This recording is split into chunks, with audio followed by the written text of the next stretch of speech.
lengthy debate and often a very robust debate about some of these issues. But in my view, was the BBC willing to have a proper conversation, debate, and actually take action? In my view, yes, they were. Thank you. Thanks. Before we get into a little more about the issues arising in the memo, can we talk a little bit about the role of the Editorial Guidelines and Standards Committee? You're here obviously as external advisors to it.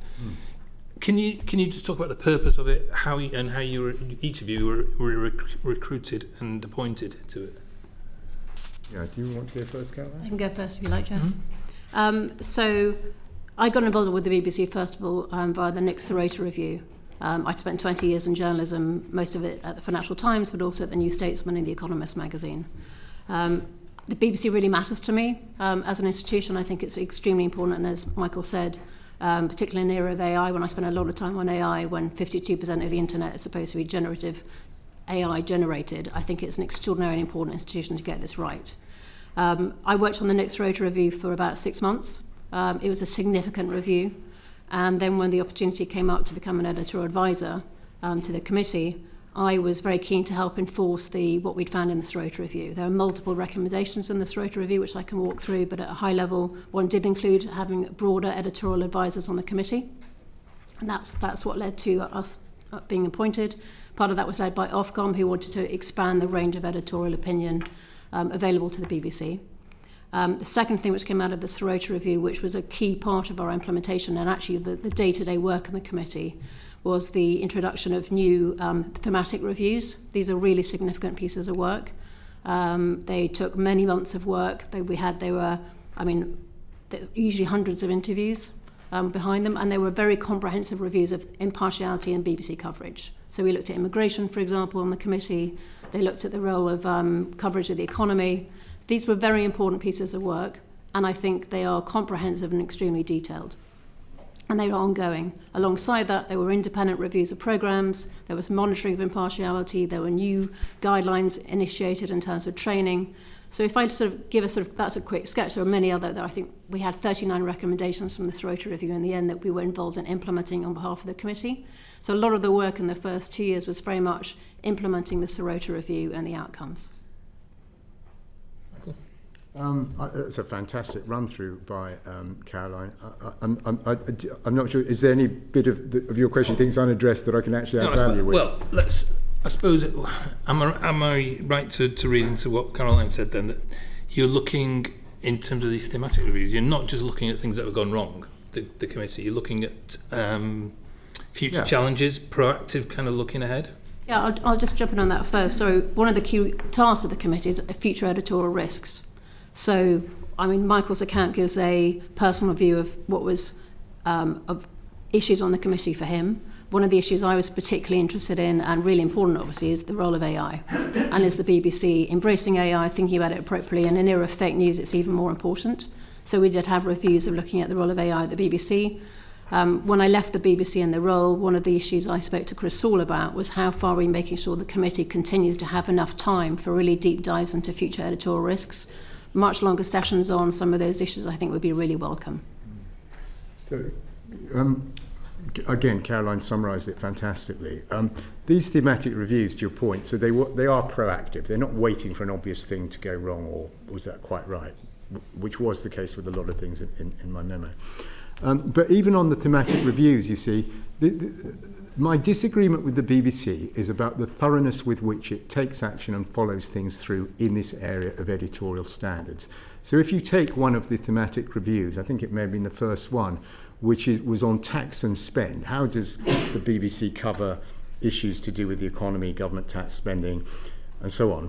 And there were a number of recommendations from that. One of them being, for example, that it should become routine that if someone is on a News Current Affairs show and says we need more money spent on X, then they should be challenged, well, that's fine, what's the trade-off? Do you want tax to go up, whatever? That was one of many, but a very simple to understand recommendation from that review. And I remember when the conclusions came before the committee, I think it was my first or second meeting, I asked what the follow-up was going to be. For example, because at that stage I didn't know the ins and outs of how every bit of the BBC worked. So I said, after each news show or current affairs show, will there be a tick list? Were people challenged in accordance with these new recommendations? And I was pretty much told, look, don't worry about it. Everyone knows this report, everyone in the BBC's read it, everyone takes it very seriously. Now, one way and another, because partly because of my long, years ago as a journalist for 20 years, I know all sorts of people in the BBC, from a junior sub-editor I worked with in the 1980s to very senior people. Not one person I spoke to had read the report. Very few were aware of it. And later on, when we got follow-up reports, they did not give a gold star 10 out of 10 for implementation. So every step of the way, I'm afraid, I feel the BBC fell short on thoroughness when it came through to implementation. And to what extent is that the fault of the committee? You talked about there are systemic causes and systemic problems. Is that where do they lie? I think, I'm afraid to say this, ultimately with management, the Standards Committee has got independent advisors, Caroline, myself, it's got non-executive members. I do give credit to the management, by the way, and this may sound a trivial point, I was always impressed with it. These would be meetings that would go on 2-3 hours. The Director General, Head of News, Deputy Director of News always made time, fully attended, paid full attention. But to your question, I don't think it was the committee that was at fault. I think there's simply something... The BBC, I just think, had a bit of a blind spot when it came to following through as methodically as I appreciate I'm only one individual, but as I thought they should. Is that the fault of individuals, though? You talked about systemic, it sounds like you're putting the blame on individuals for not following through. Well, I don't know whether it's a management culture thing or an excess of faith in how things will be implemented down at programme editor level, but to get to the answer to that, that's exactly the kind of thing I'd like them to look into, by the way. I mean, you're almost borderline now talking about these systemic faults that I'm so obsessed about. I think they needed to look at why the implementation was not better. Thanks, Jeff. Can I just ask Caroline, Michael writes in his memo that he found Jonathan Munro and Deborah Turnus quite defensive when issues were raised. Did you? I think the BBC is the most scrutinised media organisation in the country.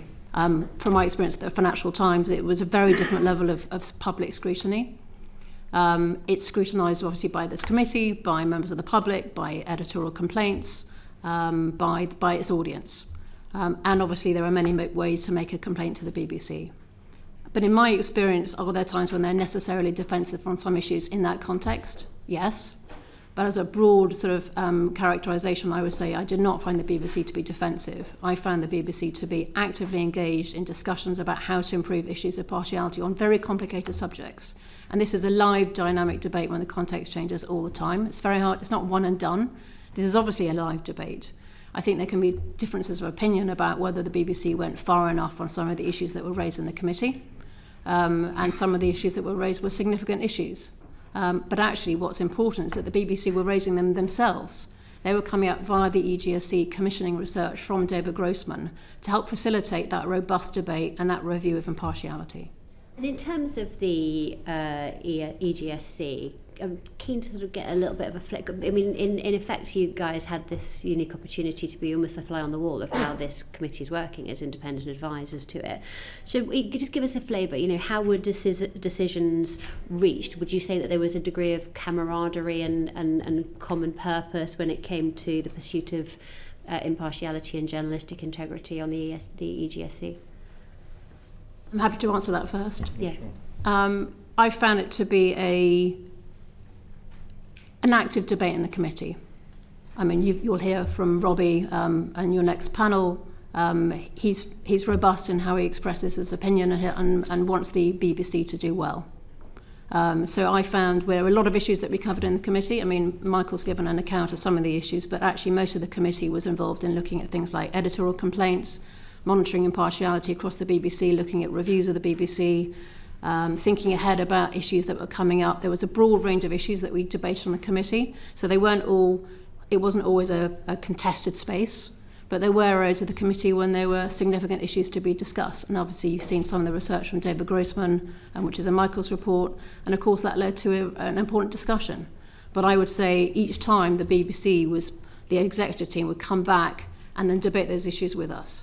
And ultimately we were both advisors to the committee, And it was obviously for the committee itself, which were the 4 board members, to sort of work out what significant action should be taken next.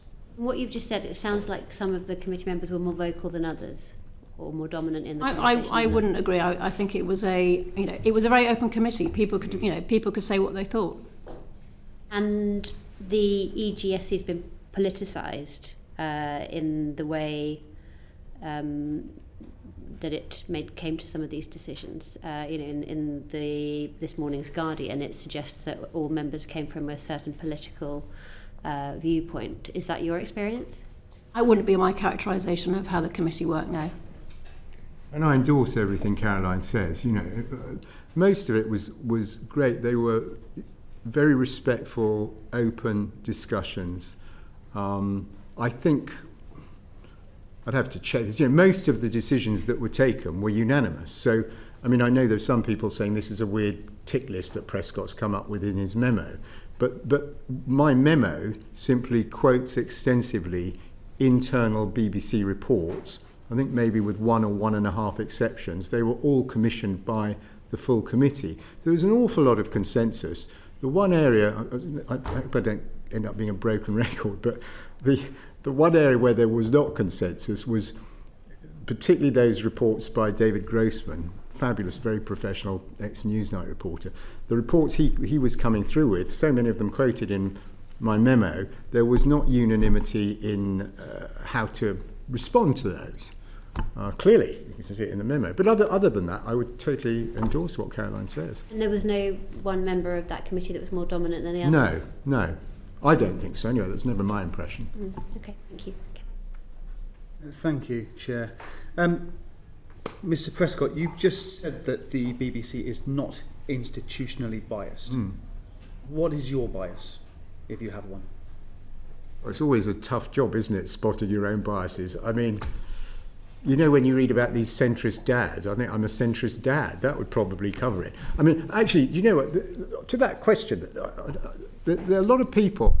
I know you folks haven't gone here so far, but there's been a lot of stuff in some of the papers about Robbie Gibb, and the chair was asking, was one personality more dominant than another? You're asking about my preferences. I am no ideological soulmate of Robbie Gibb, for example. I'm a centrist dad.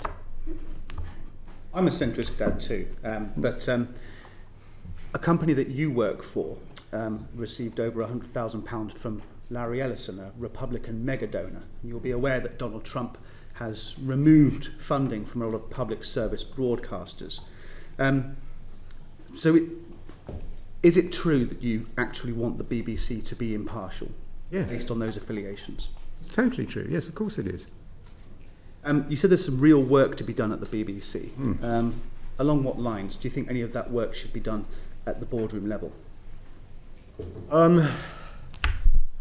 I think it's a job for the executive, overseen by bodies like the board and the Standards Committee. And if I give you an example, it might help explain what I mean. One of my sadnesses was that when this thing did leak into the public domain, that so much focus, I do understand why, but so much of the focus went on to Trump panorama, okay? But for me, the most heartfelt, the thing I felt most passionately about was the BBC put out one day, over 12 hours on all its bulletins, a story saying that ethnic minority people in this country were being charged more for their insurance purely because of their ethnicity. And when David Grossman looked into this, he found the story to be utterly untrue. So it was a dreadful thing to have put out, particularly given, it's wrong. It must have been deeply upsetting for many people out there, particularly ethnic minority people who heard that story all day long. Anyway, it was untrue. So you just have to ask yourself, okay, how could the BBC get this so wrong? Who had the idea of doing this story? Who conceived of it? Who did the initial research? Who did the initial reporting? Who wrote the script? Which editors cleared it across the whole of the BBC all day? A completely untrue report. There were multiple levels of editorial failure. Now, we never got a good accounting for that at the Standards Committee, and I would have expected, with a better culture when it came to these things, a complete look at every single failure ideas for correction. I said many times at the committee meetings that things would come up, many of them in my memo, and I said, to me, this makes me worry about recruitment, about training, about professional standards, about the systems, about the processes.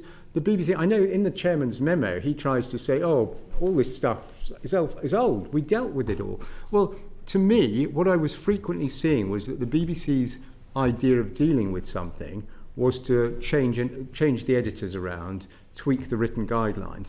But there was never, it seemed to me, any willingness, and take the story I've mentioned, to look into exactly what went wrong there and whether there were deep implications.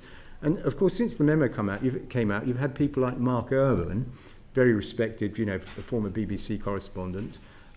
He's done a piece on Substack. I don't know if you've read it. It's worth reading, where he seems to sort of, he's not criticising my memo, far from it, but he says he thinks that there are issues like this in the BBC, and there are deep cultural forces at play here. So there's a lot for them to look at. You mentioned the memo a few times. You also told us that you'd sent it to Ofcom, DCMS, and you'd had that meeting with the BBC. 2 weeks later, the Telegraph had that memo, and they said that it was circulating around government departments. Do you have any idea how that memo got to those other departments or the Daily Telegraph? No, absolutely not. All that I know is what I've stated. Did you share that memo with anybody else beyond the BBC board? Absolutely and those not. committees? Oh, well, sorry, Ofcom and DCMS, but beyond that, no. So somewhere there's a leak. Any idea where that might be? The case. No, I have no idea. Thank you, Chair. Did you work with anyone else when you prepared your memo? No, it was all my own work. Natasha. Thanks very much for coming in today. So, Caroline, you mentioned the Sorority Review and talked about the depth of work that was involved in that. I just wanted to pick up on a couple of points. The review did find a culture of defensiveness at the BBC, especially around admitting mistakes, as the Chair sort of mentioned, and that was in 2021. Have things improved? I think they have improved. I think we can point to things like Tim Davie on Glastonbury. I think that was a speedy apology, and rightly so. I think there are probably many other examples of where the BBC has apologised in the last few years. But I would say, I think the real issue is the culture of the BBC in terms of the level of attention paid to these issues. And again, in my view, the fact that we had a robust committee to debate issues of impartiality, the fact that we had David Grossman being commissioned by the GSE to ask questions about the BBC's coverage in order to help inform future coverage was actually really significant. I think there are a few organisations when you actually have that level of auditing internally on a regular basis, and this is an ongoing issue. This is not one and done in terms of managing these issues. You kind of mentioned Tim Davie's sort of robust and very quick response to Glastonbury. Do you have any ideas as to why the kind of robust and quick response didn't come this time round? I wasn't involved in the issues with the board, so I'm afraid I wasn't privy to discussions, and I didn't know that Michael had sent the report until I read about it in the newspaper. Any review why there was a bit more of a delay over sort of a robust and response to when my memo had leaked? Yeah. No, I'm sorry, I don't. I only know same as you, what I was reading in the newspapers. Sorry. Fair enough. And then just on the Sorority Review again. So, how has this changed the working practice and culture practically at the BBC? We keep coming back to this thing of culture and transparency. Well, how has it actually changed anything? I'll give a few examples. So, first of all, there are internal programme reviews which were reported on to the EGSC. So if there were particular issues with the programme, that they all led internally, we were given a high-level view of whether the programme was performing well or not performing well, and some of the outcomes of those reviews. That's frustrating and difficult for programme makers to have an additional level of insight in terms of what's happening, to be asked questions. I think that's important. The thematic reviews are significant pieces of work. I point to the immigration review. I think it was a substantial piece of work by Madeleine Thomson. And in fact, Madeleine continuing to be involved with the BBC for another year, advising the BBC, going around the region, speaking about immigration, better ways to cover it, asking questions. It was a very thorough process of her and her team continuing to act on behalf of the BBC, give recommendations and advice, and being available as a resource on issues of immigration and how well to cover it, which is a challenging issue. So I would say, in terms of specific practical impacts, those are two good examples. I think a third is performance reviews. So again, we understood that impartiality was becoming a big issue in terms of being, frankly, played into how people were being judged in terms of being good editors of programs. So again, it was an issue in terms of impartiality was embedded into sort of a new performance culture. Could there be improvements? Yes, and I have a few ideas on things which might be continue to be improved, but I do think it had an impact. And they also had a lot of focus on training. Not surprisingly, you have lots of people coming in and out of the BBC. People who were outside the BBC also had to do the editorial training. So I think across a number of areas, I would say there was a systematic change in terms of what we were doing on the committee and what we were seeing.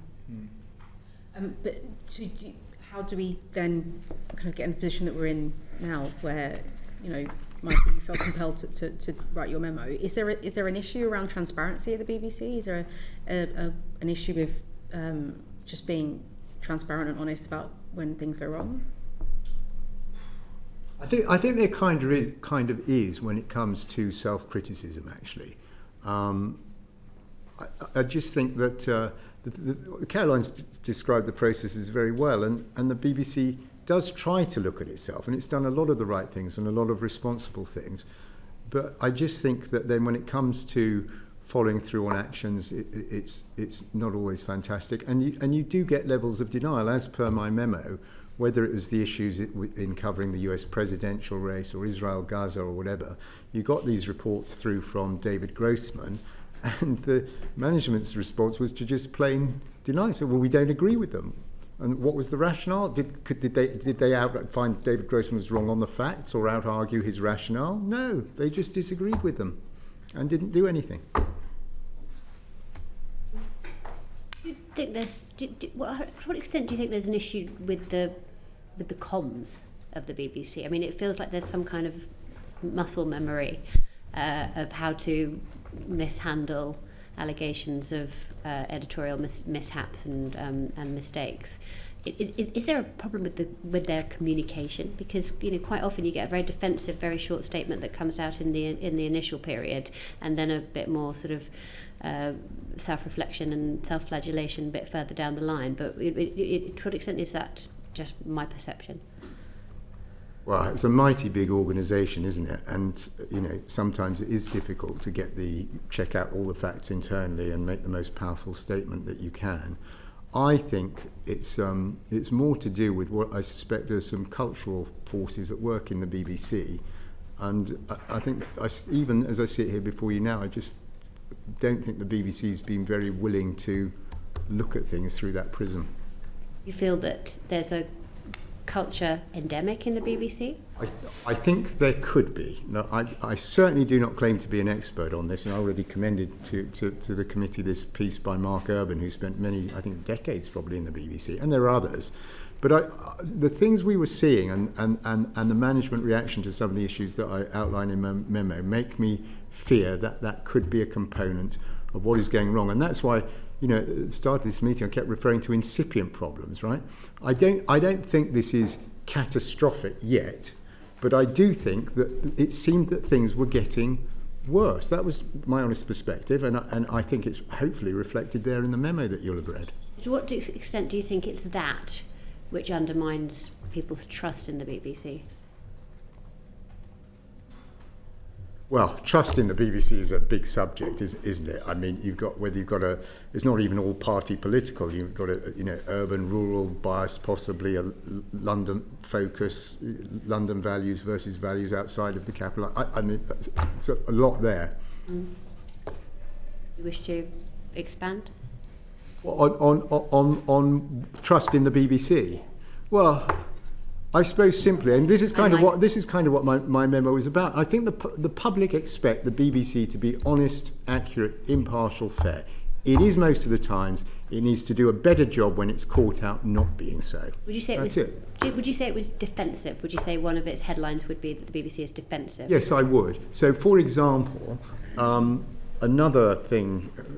I'm not being boring, continually referring back to this memo, but another thing in my memo was that there's this strange episode where a group of Oxbridge historians, calling themselves History Reclaimed, said, look, every time there's this, not every time, I think they sample 4 or 5 programmes, but they said it's curious, because it was a carefully written report, they didn't overclaim. They were honest about the limited number of shows they'd watched.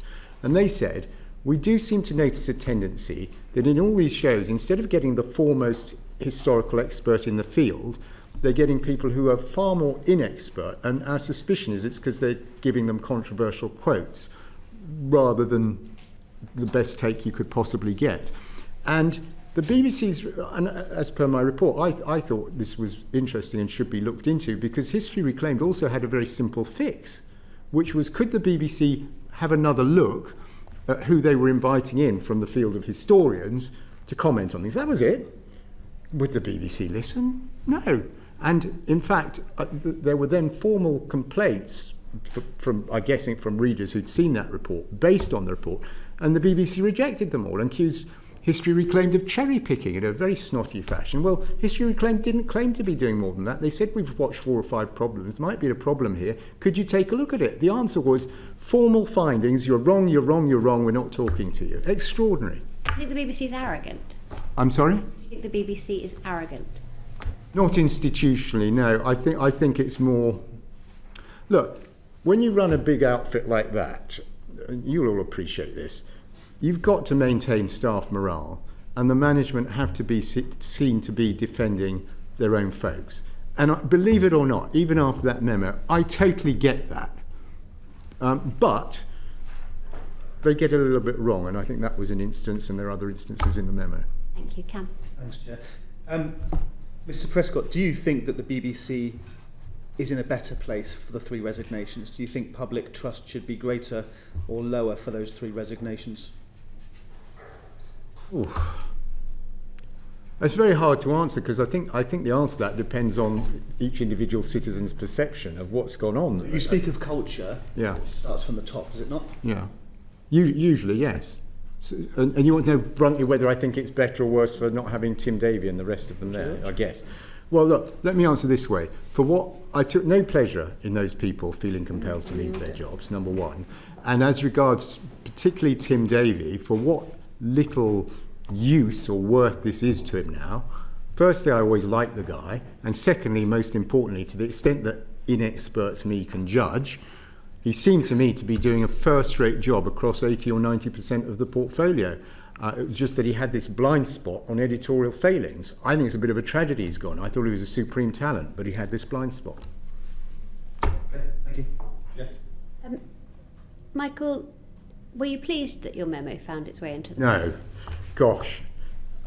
You're surprised? As I said, yeah, I was surprised. And first I was surprised. Secondly, as I think I said a little while ago, I was hoping this might be sorted out quietly, you know, board, Ofcom, DCMS. So that's one thing. Second thing is, again, I kind of alluded to this, given what, believe it or not, I was hoping this memo would do good and result in a better BBC being quietly achieved.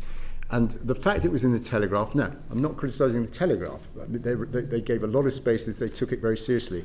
But in sort of ideological terms, the Telegraph appeals to a certain bit of the spectrum. And I think, therefore, the fact they broke the story became a bit of a barrier to people elsewhere on the political spectrum taking this as seriously or thinking this really was as straightforward as it seems. So that's my answer.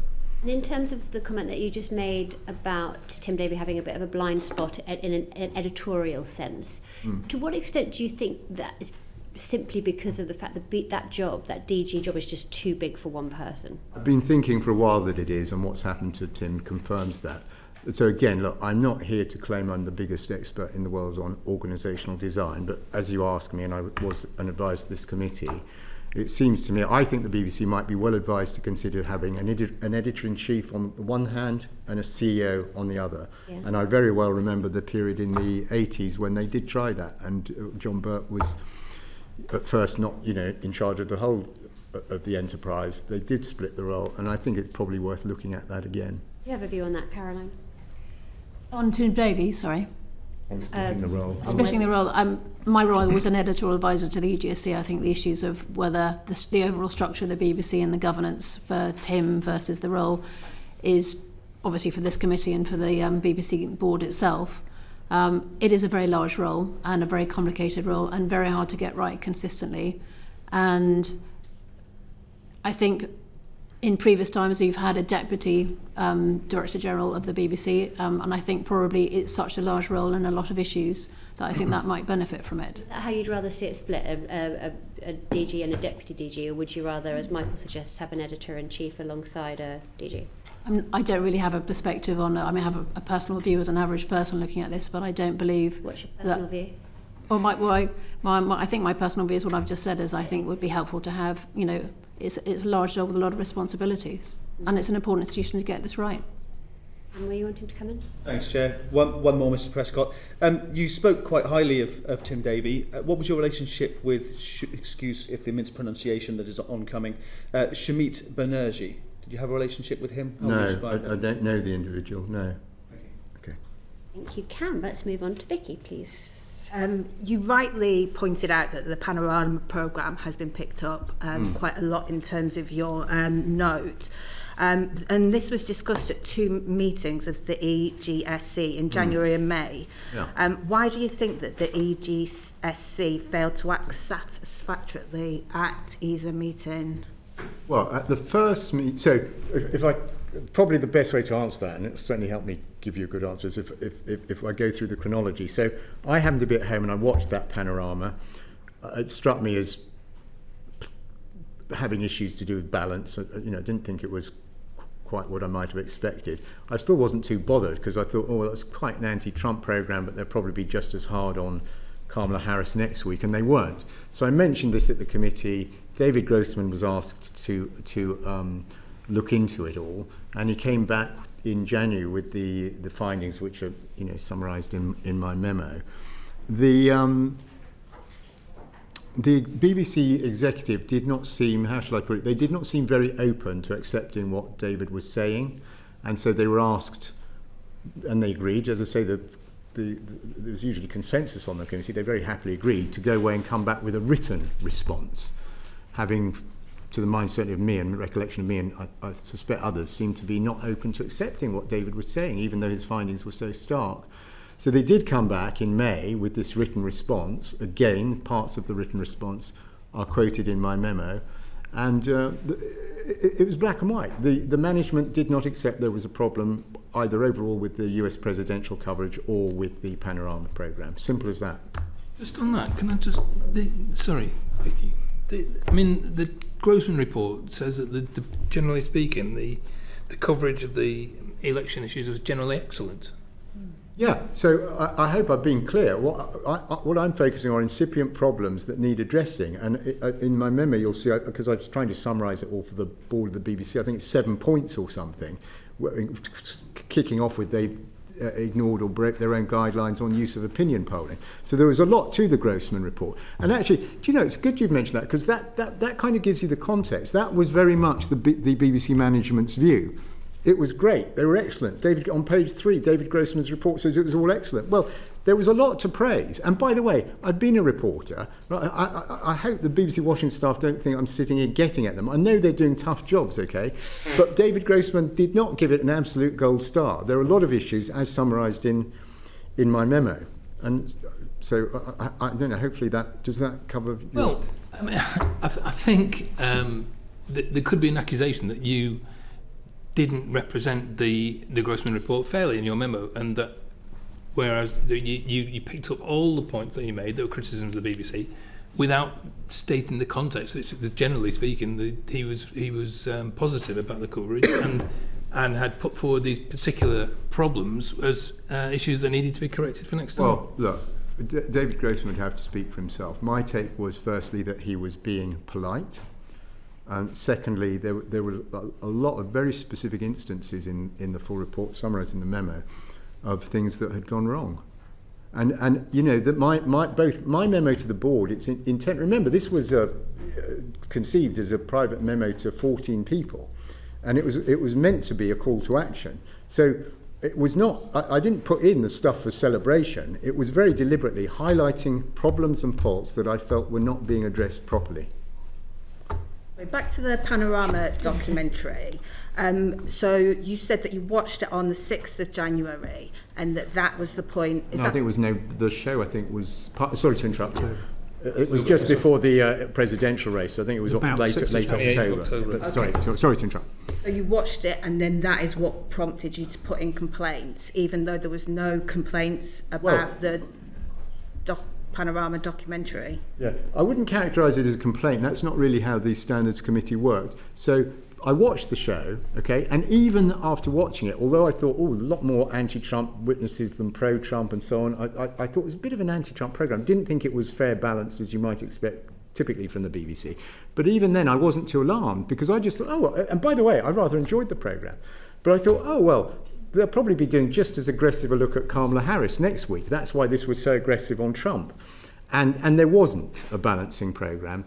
And so I can't remember now, I'd need to check whether I emailed David Grossman or raised it at the next committee meeting. But I simply said, could David have a look at the show to see what, because I could have been wrong, that actually it was in line with the standards and it was all fair enough. And so that's how it wound up being looked at. Then in terms of your memo, when did you include the Panorama programme into your memo? Well, was it at the start or later on? No, my memo was all written of a piece. So although it begins with the example of Panorama, because I thought it was a very stark example of things, the sorts of things that had gone wrong and were not being addressed. So that's why I nosed off the memo on it. But everything in the memo was written, way after, because I left my last meeting of the Standards Committee was June, and it was in some months after, actually, before I started writing the memo. Okay. Thank you. Mr. Prescott, you mentioned that the January 6th documentary wasn't really of the editorial standard you expected, but that you thought that perhaps they'd be just as hard on Kamala Harris. Yeah. It has occurred to you, though, has it not, that Kamala Harris wasn't found by the January 6th committee to have played an active role in the Capitol riots? Mm-hmm. Absolutely, yeah. But so what would such a documentary look like as a companion to the Donald Trump? Well, the Trump Panorama was looking at his history as obviously been president once already, his track record as a politician, and purported to be trying to look at the secret of his appeal. Mm-hmm.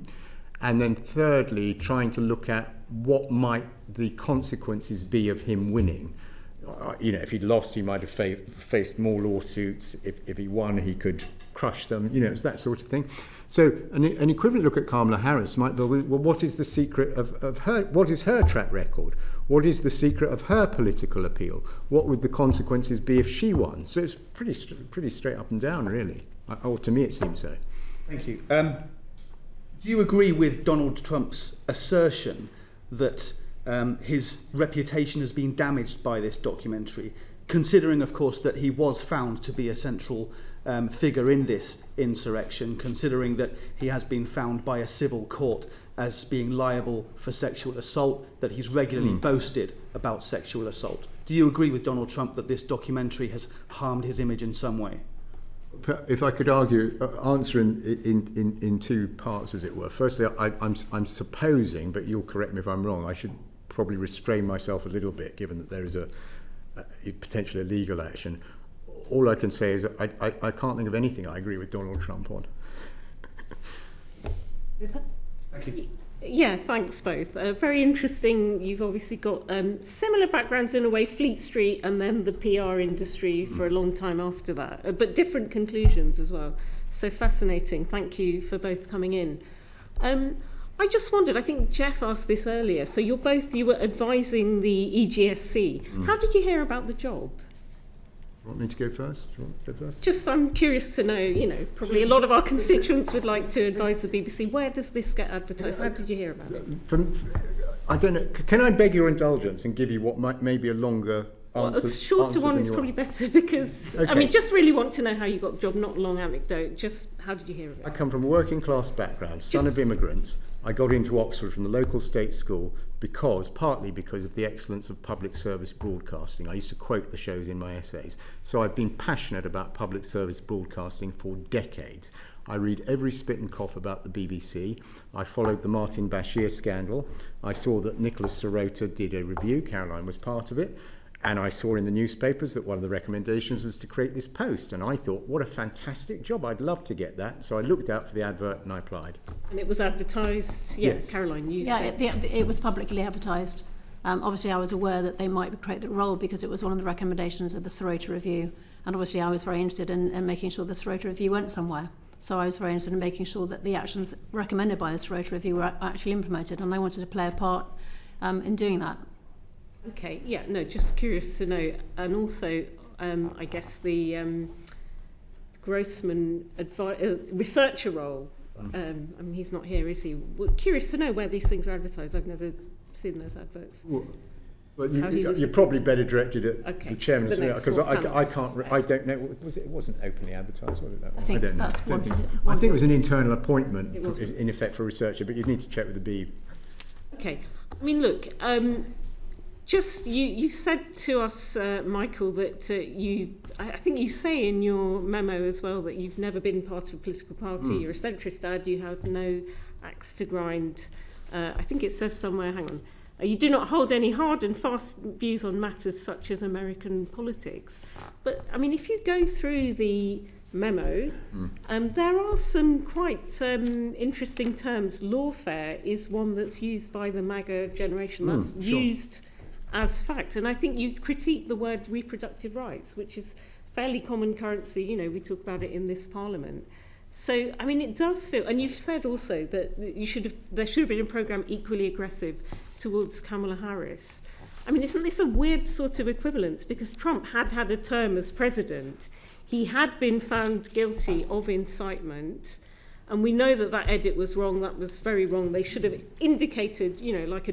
you would in journalism, that these are two different parts of the speech. But, I mean, I don't know. There are some people making conclusions. If you look at the things in the dossier, what have we got here? We've got Trump defence, we've got trans, we've got Gaza.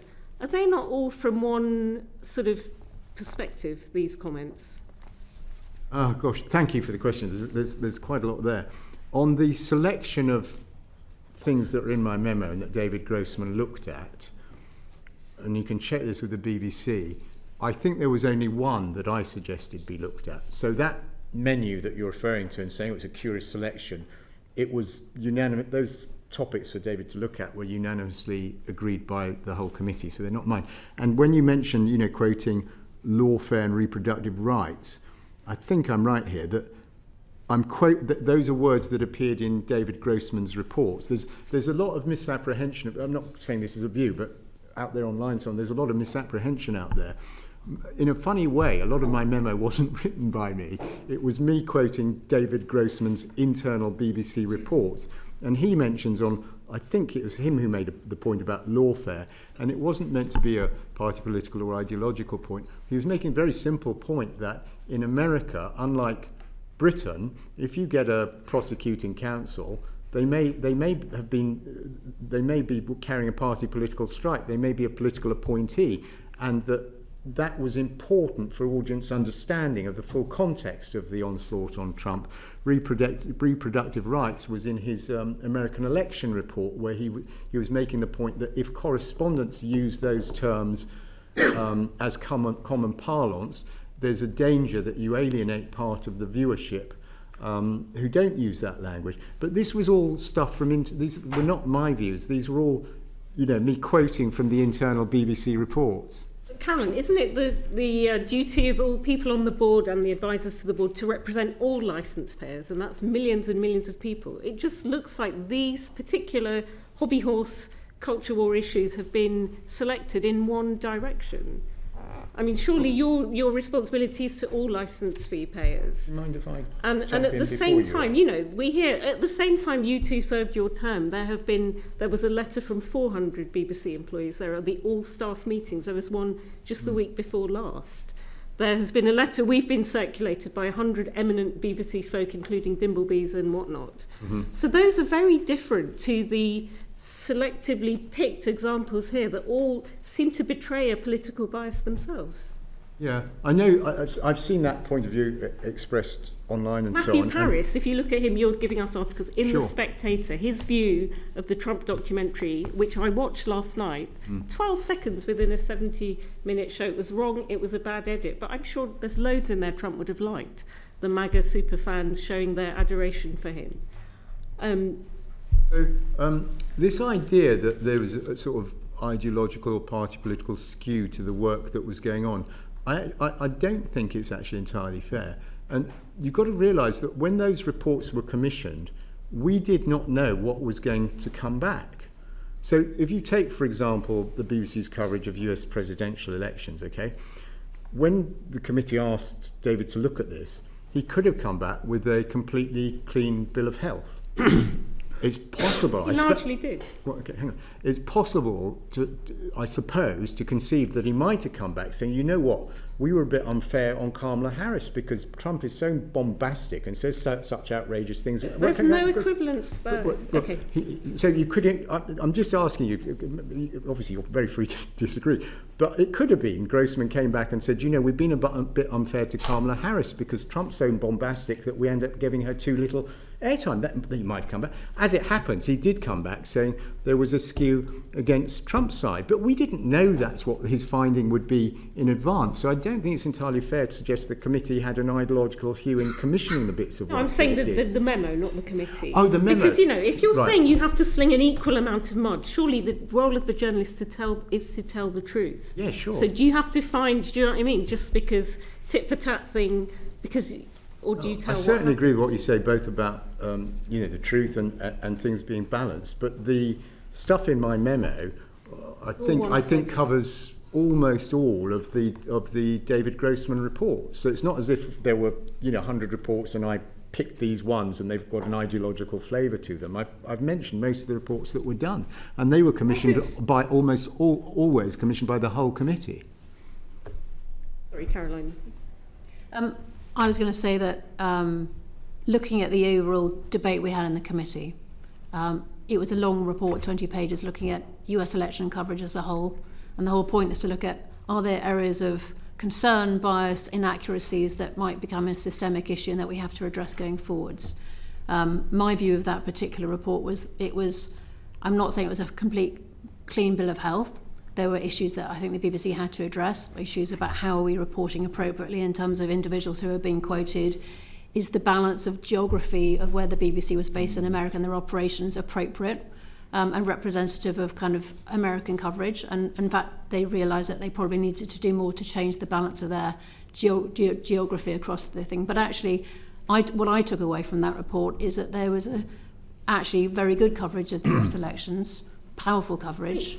Yeah. And not quite perhaps the same, I have a difference of opinion about how important the concerns were around the US election coverage as a whole, and having read the David Grossman report. And I'm just thinking of this memo, which has had such an effect, within a very short space of time. I think our committee's writing a thing before we've even seen the contents of the report, and within a week, 2 big heads have rolled, another one since. And some of these points you've claimed history reclaimed.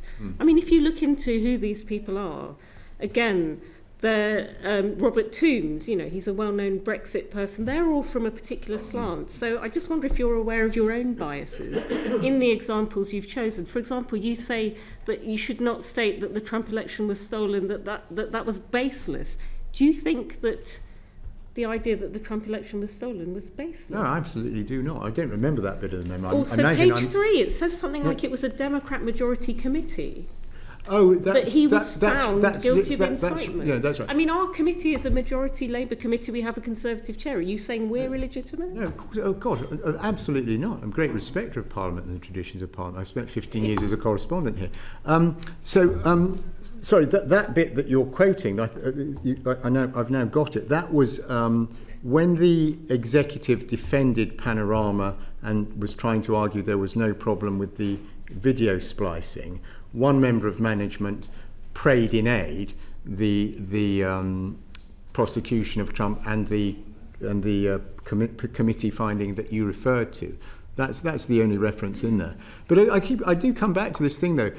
So I'll deal with history reclaimed, because I suppose that was something I raised. It never led to a Grossman report, by the way. That was just one of my bugbears. But it's in my. But all the rest of the stuff, as I keep saying, this was not my tick list. These were reports commissioned by the entire committee for David Grossman to look into. We never knew what he would come back with. And if you take American presidential race, for example, he did come back saying, well, actually, was a little bit unbalanced. But we didn't know in advance he would say that. History reclaimed, I can tell you hand on heart, I never even Googled the historians behind it. I just got that they were Oxford. Then, because they're not completely neutral people either, are they? Yeah, but you've got to remember, all I was saying on the history reclaimed thing, which still seems to me a small thing, they seemed to me, from what I read in the papers, very reasonable. They'd spotted something little that was wrong. They were suggesting what sounded like a sensible fix, and the BBC wouldn't even consider it.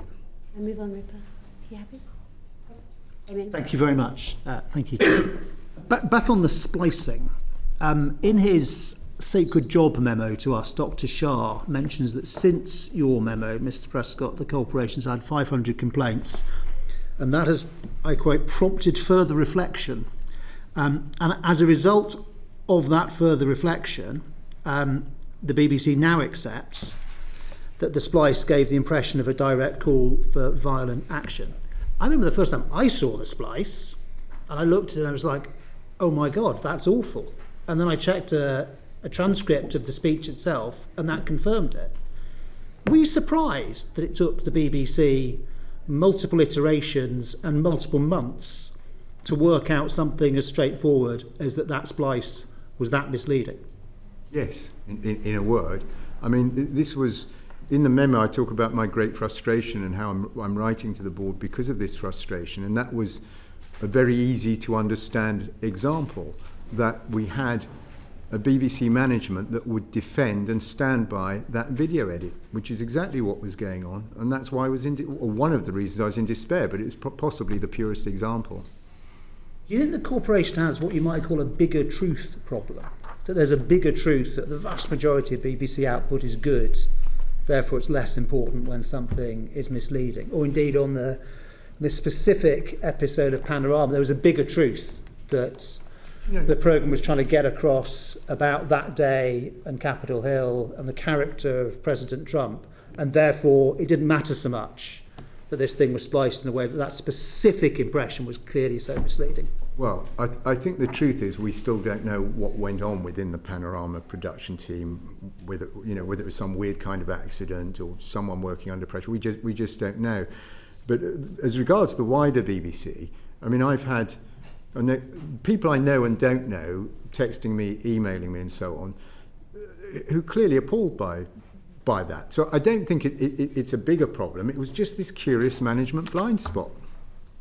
But obviously it wasn't just a management blind spot. I mean, lots of people must have had a blind spot. I mean, starting with the person who did it, then whoever was editing it, a producer, presumably somebody straight away. I mean, it obviously didn't get the most massive audience because people in general didn't spot it, but many people must have seen it. Then your committee saw it. Then it went up to the board. A lot of people apparently had a blind spot. This is one of the most curious things about the whole saga, actually. So I watched the programme, as I said. I certainly didn't spot that the video had been spliced. I had no idea.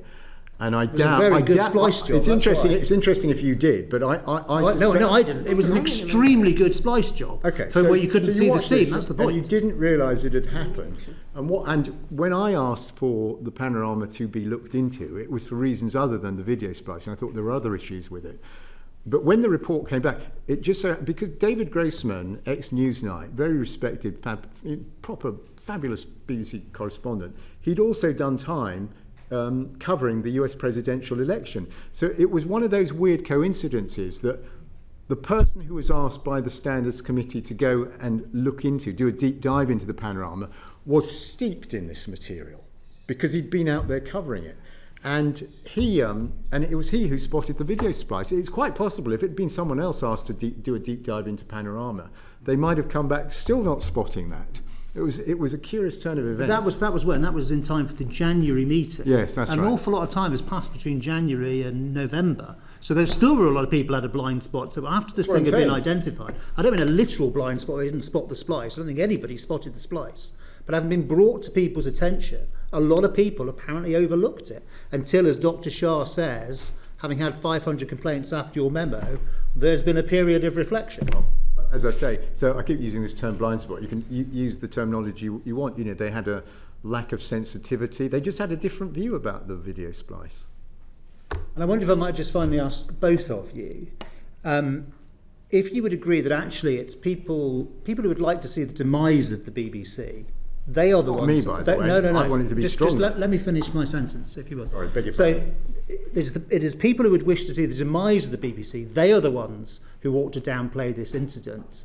And people who love the BBC and think the BBC has a more important role than ever in the information meltdown and mosh pit and misinformation, disinformation, they are the ones who will say that when an incident like this comes along, it must be taken with the absolute utmost seriousness. Yeah, that sounds a very sensible point to me. I mean, people who love and support the BBC, we want the BBC to be at its best, and that's what this whole thing's been about.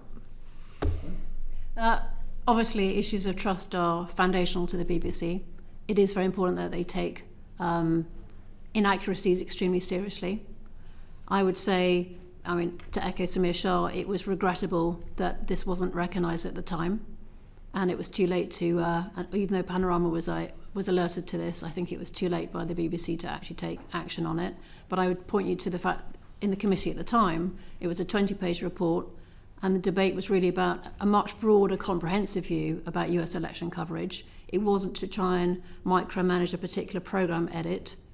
And individual issues were typically dealt with by the editorial complaints unit if there was an inaccuracy. I'm asking her about a principle, so I was asking about the splice, that is correct, but you could apply the same question to a number of other things in the memo. My question was really, isn't it the case that for all the 99-point-something% of output, which is very high quality and unquestionable, isn't it the case that if you really, really care about the future of the BBC, you really, really have to care about the 0-point-something% that goes wrong, take it absolutely as seriously as it warrants? I agree with you. I think it is important, but I personally think that the BBC did take issues of impartiality and accuracy incredibly seriously. It's the reason that they're one of the most trusted news brands in the world. Misinformation meltdown mosh pit. Cam. Thank you, Chair. Mr. Prescott, I happen to agree that it's a catalogue of interesting circumstances that this documentary aired through such a large editorial process. So the question that I want to know the answer to is, prior to it airing, did this documentary deviate from the standard editorial or auditing processes in any way? The short answer to that is I don't know, and that's exactly the kind of thing I was hoping that the BBC would look into. You know, who would know? Who would? Well, I guess that your best witness will be the next one. The BBC chairman may know about that. I only know what I saw on the screen and then what David Grossman reported upon. Thank you. I just realised you didn't quite answer my last question. Do you agree that Donald Trump's reputation has been tarnished by this documentary? Probably not. You don't agree with him? Thank you. Caroline, I've largely not spoken with you yet. Apologies. Have you seen David Grossman's report? Have you read it? Yes. Have you read Michael's memo? Yes. Would you agree that Michael's memo was an accurate reflection or response to that Grossman report? I would say that Michael's memo does not provide a comprehensive view of what was in the David Grossman report. What do you think was missing? I think the David Grossman report covered a lot of ground, significant areas like the coverage of the election and the use of polling, issues like who was being represented on programmes, issues of impartiality. There was obviously a BBC response to it as well, which was also significant. They did engage with each of the details of the David Grossman report. I don't think Michael's account is a personal account rather than a comprehensive review of everything that was covered in the committee. You describe it as biased?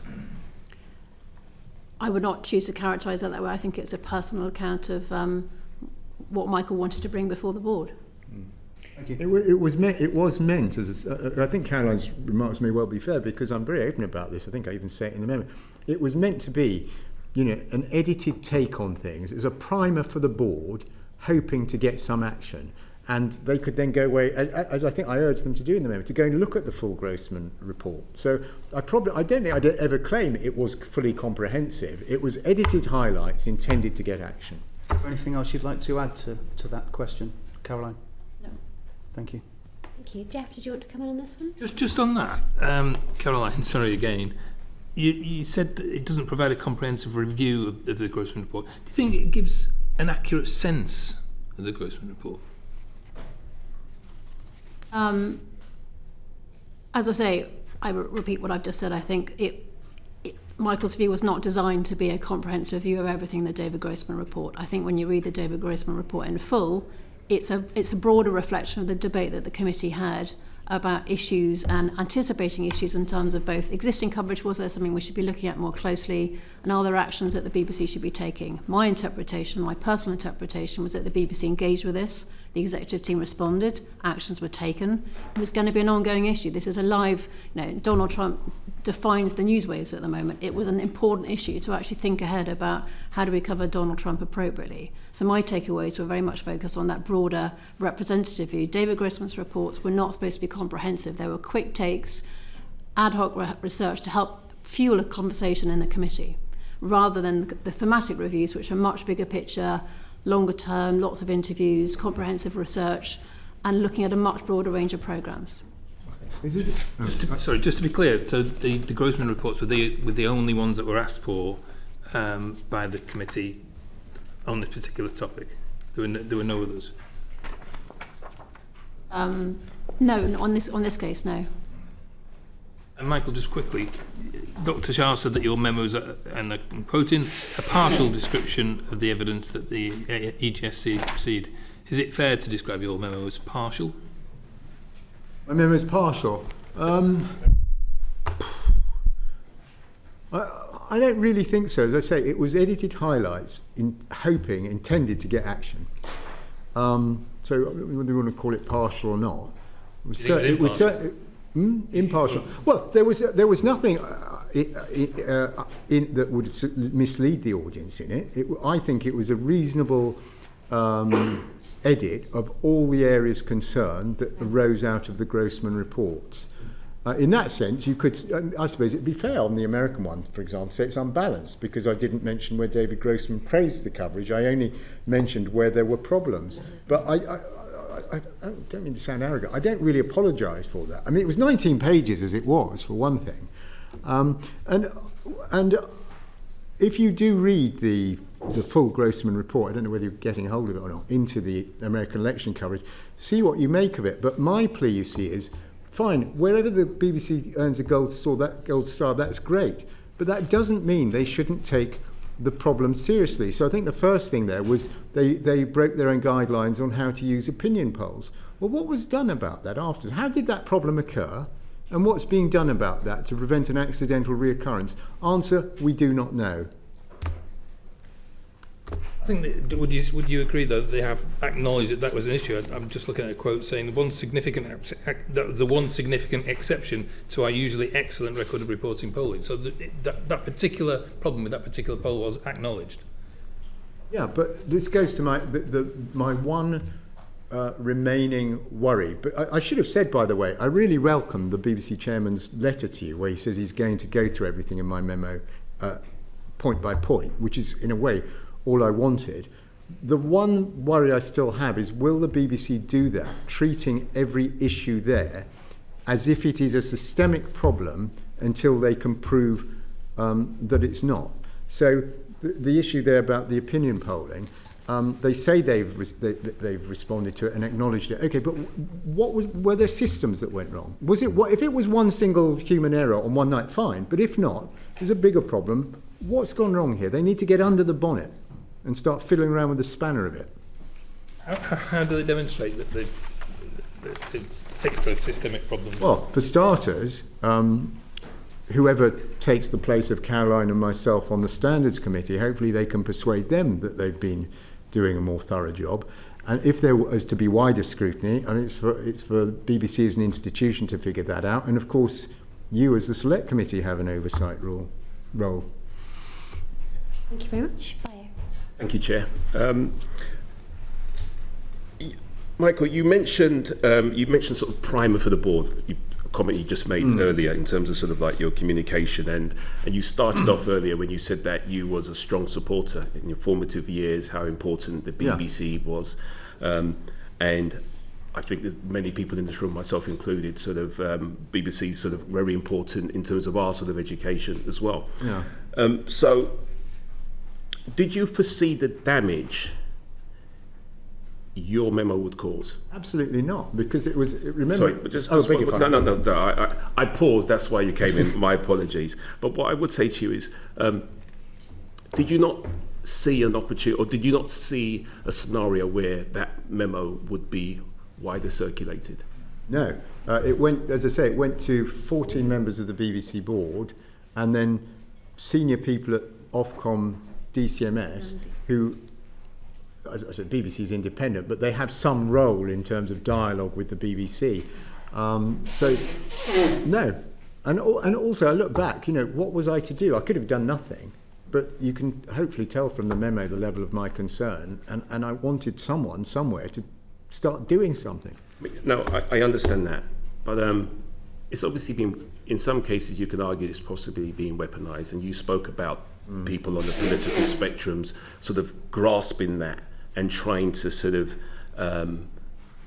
damage the BBC, so to speak. So I'm just surprised you're surprised we've got to this point. Well, on the weaponised thing, this is a personal view, but whether people at the BBC think this stuff's been weaponised or not, surely that's a secondary issue. There are very specific things that have been going wrong, detailed in the Grossman reports, detailed in my memo. Now the BBC, they say they're going to look at them one by one. Hopefully they'll treat them as systemic problems, in which case the BBC will end up stronger. And I want it stronger so it can conquer the globe. So this, where you're coming from, which is, surely you realise there was a risk of damage. Even as I sit here now, my hope and my genuine belief is the BBC is going to end up stronger because of all this stuff. And it'd be great. They can reach billions on this planet with their news and current affairs, given that we're in the era of fake news, if they get this stuff right.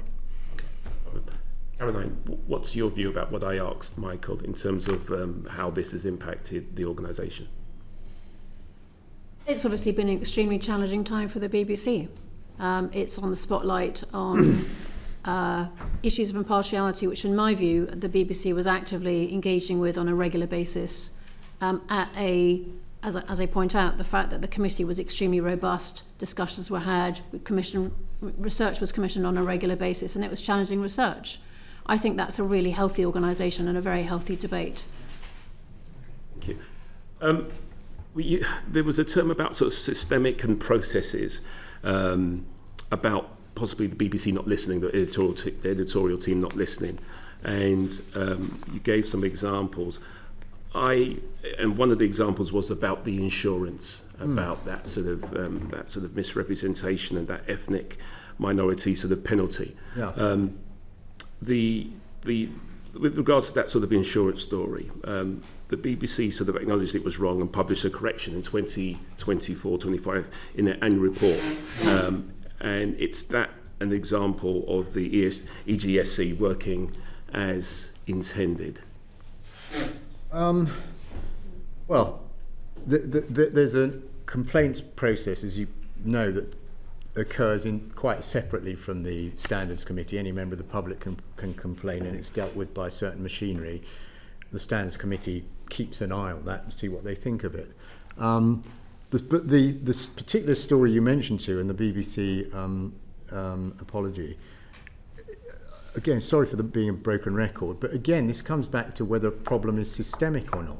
How did they get that so wrong? There were multiple levels of failure there, And I know of nowhere, it certainly didn't come before the Standards Committee, that the BBC treated it as such and looked into every stage of failure and what they could learn from what went wrong. Okay. So given the resolution of the insurance story, why did you not sort of mention that or reiterate it in your memo? What, the insurance story? Yeah. It is in my memo, yeah. What the BBC, the reiterate, so why did you not sort of mention that the BBC had dealt with it? Because the point I was trying to make to the board was the same one I'm trying to make to you, and I think I'd run through the possible levels of editorial failure, who commissioned it, what did the programme editors make of this before it went out, where was the professional scepticism over this claim. So I was trying to make the point to the board, I think the BBC should look at that, among many others, as if it's a systemic problem, and I wanted them to support me in that notion. Caroline, can you give me an example where the EGSE sort of considered the subject that concerned you and reached a consensus that you were satisfied with? Sorry, just to clarify that I wasn't satisfied with. That you were satisfied with. I think on the insurance, I'm just picking up that one straight away. Action was taken. There was a debate at the board. It was embarrassing for the team in terms of their understanding of data journalism. There were further actions taken about actually doing more training within the BBC about how to understand probability and really proper economics understanding across some of the team. There were new people put in terms of the data science team. So I think, in my view, that counts as action and significant action from the EGSE. If it hadn't come up in the EGSE, it probably would have come up via the editorial complaints unit if there had been concerns, which obviously is another part. It's another part of our monitoring. It's not just this committee, but the editorial complaints unit also has a significant role in looking in issues of inaccuracy. I think another example I can bring up is we looked at the role of BBC Verify and the sort of issues of misinformation at the BBC, and are there issues in terms of complaints coming in that actually show that we should be concerned about whether reporters were falling for fake news. In my view, I think we should be spending a lot of time on those issues.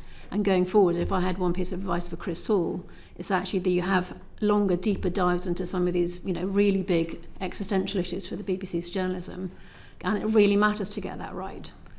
So we can, in particularly in an era when trust is incredibly important, and when the internet is becoming a source of massive scale misinformation. So in my view, I think the BBC engaged that on the last 3 years. We did have conversations about that. I like to see the BBC having even more focus on that going forwards, and a wider frame of views and more deeper dives on issues like that.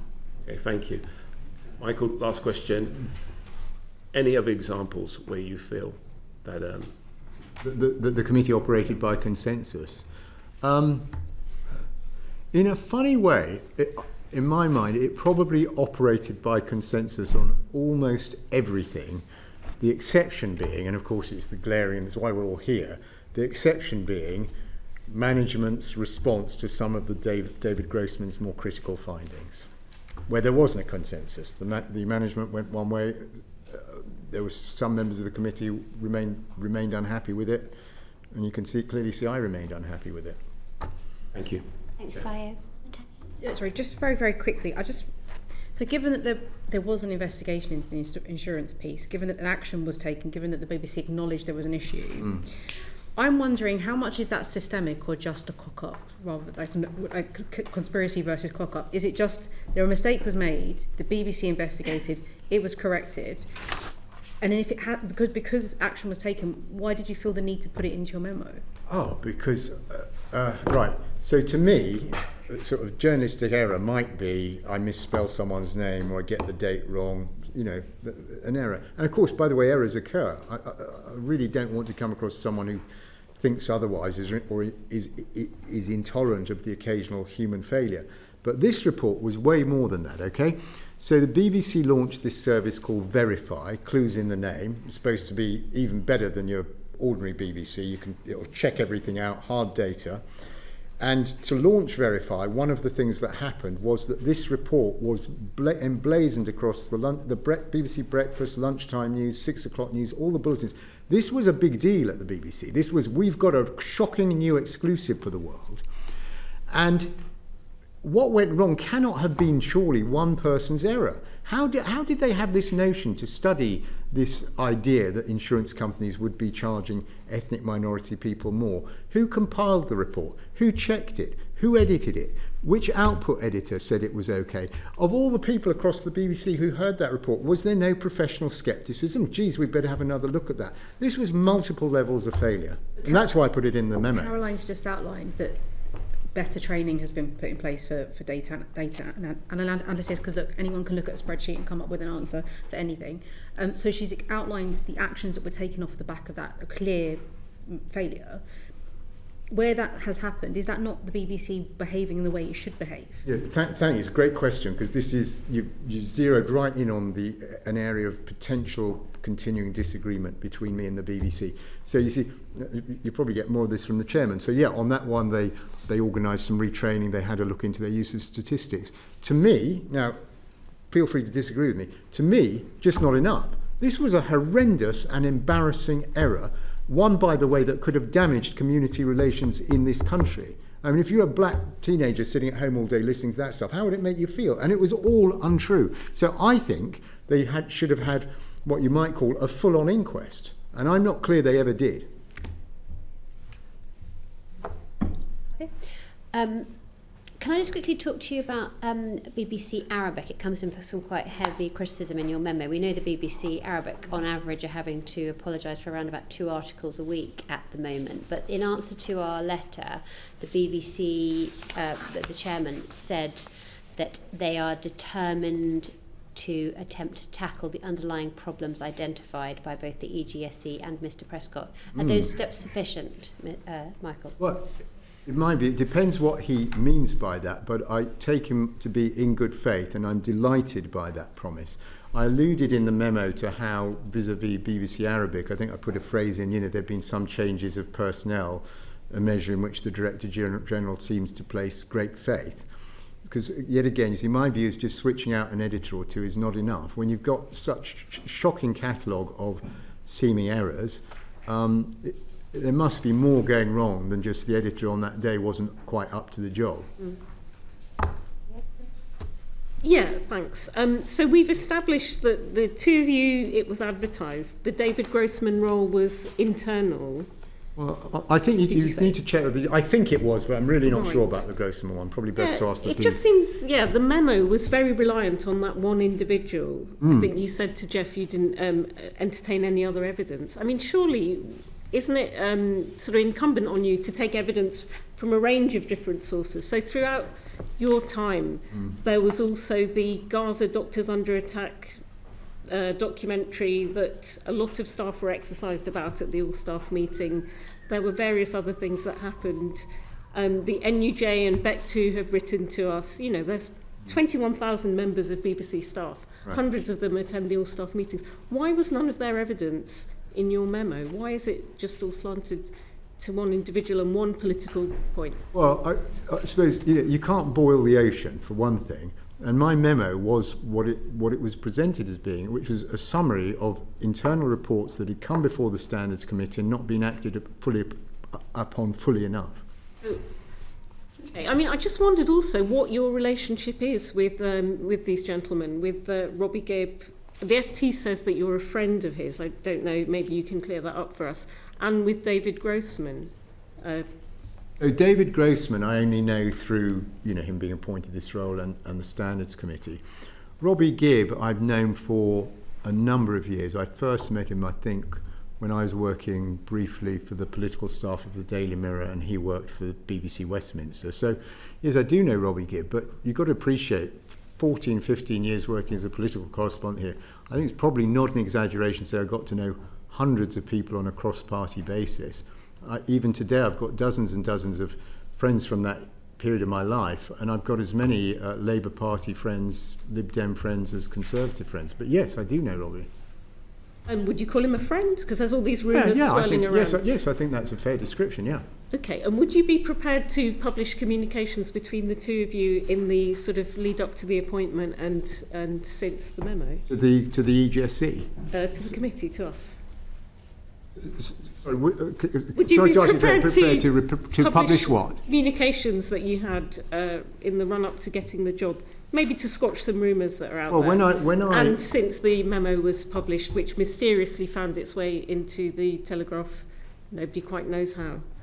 Well, on the first of your things, the editorial, getting the job on the Standards Committee, that was openly advertised, and it was an open competitive process, so I'm not sure quite what it is. Yeah, no, the question was, would you publish communications that you had, emails, well, that's quite a text? precedent you're asking me to set. What I'm happy to do is say to you that I've had, gosh, so for example, I haven't seen, my last meeting of the Standards Committee was in June. I haven't seen him since then. I think I've had one conversation with him since then. That's it. Okay, that's good to know. Mr. Prescott, can you understand why somebody might find it suspicious that somebody who is described as a friend might have a role in that individual's appointment? Yeah, look, I think that's a fair enough question, but if that's a fair enough question, then will you submit the documentation that my... Well, like I said, it's quite a precedent to set, but let me answer your question directly. So I applied for the Standards Committee position as described. There was then, you had to put in written submission, written thing, and then there was an interview. The interview panel was 4 people, one of whom was from HR. Now, you feel free to criticise me. I just took the point of view, well, if BBC, BBC does do that sort of thing well, if BBC HR are involved, I thought it was fine. I'm not criticising you. I'm just suggesting that it's interesting that somebody you've described as a friend had a role in your appointment. You don't think that's unusual? Well, I suppose the thing is, if you operate in this country, in the sphere of politics, the media and so on, it's not that unusual to come across people you know. I mean, it happens all the time. So unusual, well, I don't know.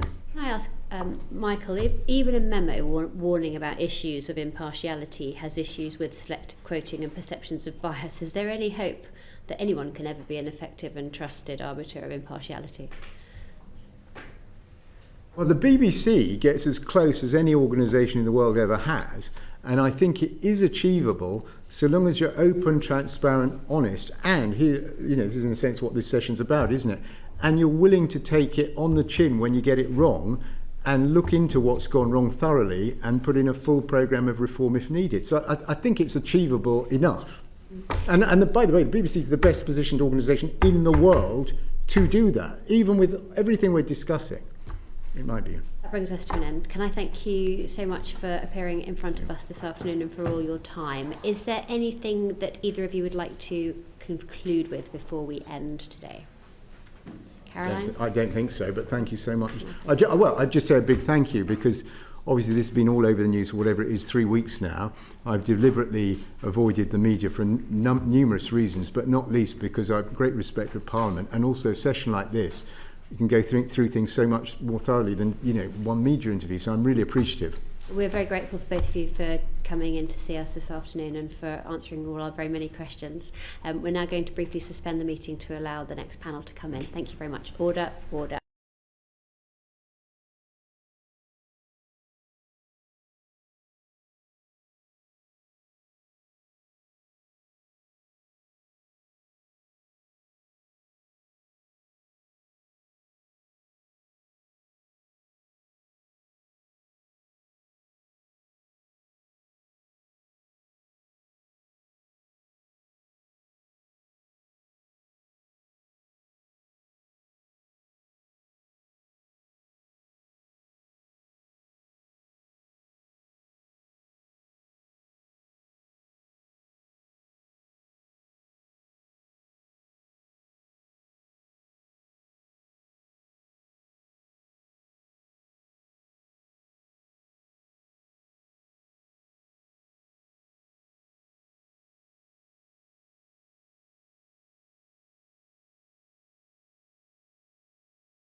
Order, order. We're back for our second panel, and we have Dr. Samir Shah, the Chair of the BBC and Chair of the BBC Editorial Guidelines and Standards Committee. We have Sir Robbie Gibb, the Non-Executive Director of the BBC and member of the BBC Editorial Guidelines and Standards Committee, and Caroline Thomson, a Non-Executive Director of the BBC and also member of the BBC Editorial Guidelines and Standards Committee. Thank you to all of us for appearing before us today.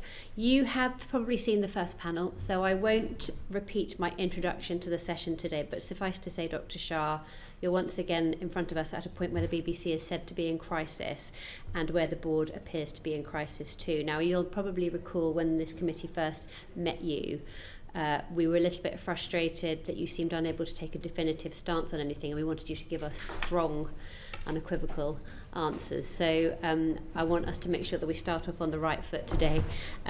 Did the BBC block the head of news from apologising for the Panorama programme before the 10th of November?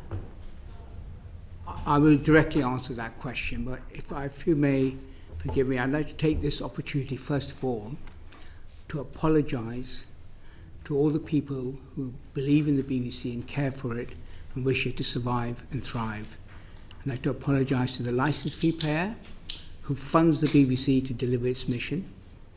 And I'd like to apologise to the thousands of people who work for the BBC, our staff, who work with such dedication and commitment to deliver the output we all enjoy so much. I regret the mistakes that have been made and the impact that has had. Let me now come to the question that you asked. Just, if I may ask you, just repeat it for me so I can answer it directly. Did you block the head? Did you and the rest of the BBC board block the head of news from apologising for the Panorama programme on the 10th of November?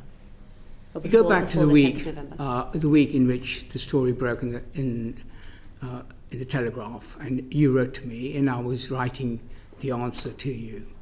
I heard that the news wanted to apologise for the splicing of the edit with a white spark. I thought that was a necessary thing to do, but wasn't sufficient, because the fundamental issue here was the sequencing of the edit and the placing of the Proud Boys march.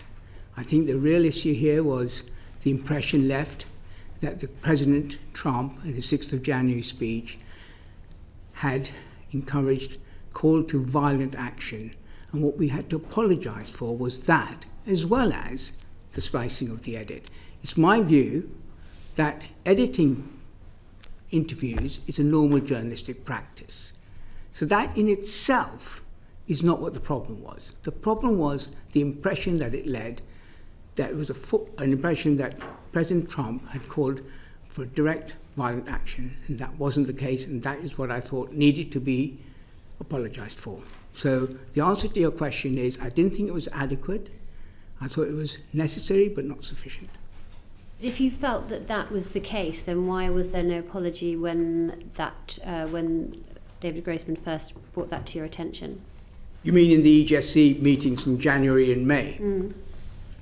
I think that's a very fair question, and I'm looking back, I think we should have made the decision earlier, I think in May, as it happens. In January, you've heard earlier that the report came about, which was about, the context was how well, as we do, constantly review our own coverage, how we did, what went well, what didn't go well, and we examined how we covered the US elections as a general point. And the report came back, as you've said, that the coverage was on the whole excellent, but there were some real issues there. We're invited, and there was at that meeting also coverage of the Arabic service, which we may come back to. I invited, which is normal, for news to give me a formal response to that research. That response came in May. When that response came, one thing I'd like to make clear is that this was a constructive discussion that took place at the EGSC. Some very important observations were made in that report, which the executives took on. For me, one of the most interesting ones was the recognition about the story selection idea, and I have a letter in front of me, the news report, you've got it, which said the BBC infrastructure is heavily resourced in the democratic areas, and we need to move into other parts of the US to get a better sense of opinion within it. And that is an action that's going to be taken, and there's going to be movement of which our resources tap into not just the democratic heartlands where we have got, in a way, over too many resources that we need to move it out. I give that example simply to tell you all that this wasn't a discussion where you had a defensive news response to some very serious issues. So that was it. When it came to the Panorama edit, there was a difference of opinion across the board. And looking back, I think it would have been better for us to pursue it then. I completely accept that. And as we go into my own understanding of how we got here, it seems to me, along with the editorial and the governance, which are important issues which we'll unpack, I think there is an issue about how quickly we respond, the speed of our response. Why do we not do it quickly enough? Why do we take so much time? And this was another illustration of that. We should have, as a collective, we should have pursued it to the end and got to the bottom of it and not wait, as we did, till it became public discourse. I mean, I have a lot of things to say about my relationship with Mr. Prescott and that report and what he did. We've got lots of questions to come on to along that line, but what I'm trying to get to, there's been a lot of speculation in the media that it was the inaction and the delay by the BBC board, and it's reported in the press as that there was a dispute in the BBC board that has caused so much of the dramas ever since. I'm just really interested to know why it took so long. Why didn't you get on the front foot? If you'd have got on the front foot and, either with an apology or with a robust defence, either I think, would have been an acceptable way of responding to this. But it's that huge delay. So, I mean, why? What was causing the delay? What were your reasons for delaying? It seems to me there are two types of timeline. One is the one that began with the EGSC report in January. I'm talking about when the and then there's a report. week after the report was in some way leaked to the public and the Telegraph. Do you mean that particular? I mean, as soon as the Telegraph started publishing this memo and its coverage of it, there was just a vacuum in the BBC for nearly a week where there was no comment given in any meaningful way to the substance of it. Why didn't you get on the front foot with either an apology or some kind of defence of what had happened? But precisely for the question you've just raised, I needed to understand what went wrong and to get the right answer. Getting the right answer was really important. You knew what went wrong because you'd already had the Grossman report into this and your own. When we went in that week, I asked the Director General to review, because I said we reflected on it, to review the clip and whether there were any serious editorial breaches. There were, as an outcome of that, and that was the research that had to be done to get it right. It took time to get it right. We knew what the actual apology was for. I said it wasn't just about the splicing, the editing, it was about the impression, and that had to be done properly and investigated thoroughly. As well as that, I was writing a response to you from the board. I have 13 board members, and I needed to make sure that they were aware about what I was writing, and I had their support. I admit, that did take time, and of course it would always be better to be able to get out quickly, but it's as important for me to get it right and to get it supported by the board. If the BBC had responded quicker, do you think that the resignations might not have happened? That's a hypothetical I can't answer. All I will say is that I think the resignation of the CEO of News was a very honourable act. I think it was right of her to take responsibility for an error in her division. As she herself said, the buck stops with me. And I said, in public life, it's rare to find people who accept that something went wrong in their own division and accept responsibility and take responsibility, and I applaud her for that. Your culture and media editor, Katie Razzle, reported that Deborah Turnus became more and more angry and frustrated as the week went on because she was prevented by the board from putting out that apology. Was that in some way to blame for the fact that she then resigned from her post? You would have to ask her. I've already repeated, I thought the apology that was on the table was necessary but not sufficient. Did you try and stop her from resigning? I spoke to Director General about it. The resignation or otherwise of the head of news is a matter for the Director General, not for the board or for the chair. My job is to test and challenge the Director General. It's an operational editorial matter, who he hires and who he doesn't hire underneath him. And the Director General resigned as well. Did you try and stop him from resigning? I did indeed, and I spent a great deal of time. I do not think the Director General should have resigned. I think that the act by the Director of News was an honourable and proper act. I think she took responsibility, for which I will again say I applaud her for doing so. I do not think that meant that the Director General had also had to resign. However, when you read the Director General's reason for resigning, certainly this was one factor, but he also says there were many other factors that led to that. I wish, and can I say the board wishes, that the Director General had not resigned. He had our full confidence throughout. Sure. Yes, Cam. An organisation as large as the BBC, I would imagine it should have occurred to you that you could have put out an initial statement while you were still trying to get to grips with the gravity of what had happened prior to a full apology. Did you receive pressure from anybody else on that board to delay such an apology? Absolutely not. What I would say, we did put out a full statement, which was, I think looking back, rather vanilla in its statement, as corporate BBC tends to do. And we did do it to hold, because I needed to put out a fuller statement, but I needed to be sure and I was right about what I was saying. This was a very, very important error, and I needed to make sure that what I was apologising for was fully sourced and fully right. It needed to be right, and it took its time. The resignation of the Director General is quite a big deal, is it not? When you tried to dissuade Tim Davie from his resignation, how did that conversation go? I don't think it is right for me to discuss private conversations with me and the Director General. Well, it might be if the BBC is at stake. Well, I think confidential statements, conversations need to remain confidential. But let me answer your question. I know Tim, and I've got to know Tim very well over the last 18 months. He is an outstanding Director General. He is extraordinarily good. His energy, his dedication, his commitment to the BBC cannot be gainsaid. His commitment was broken.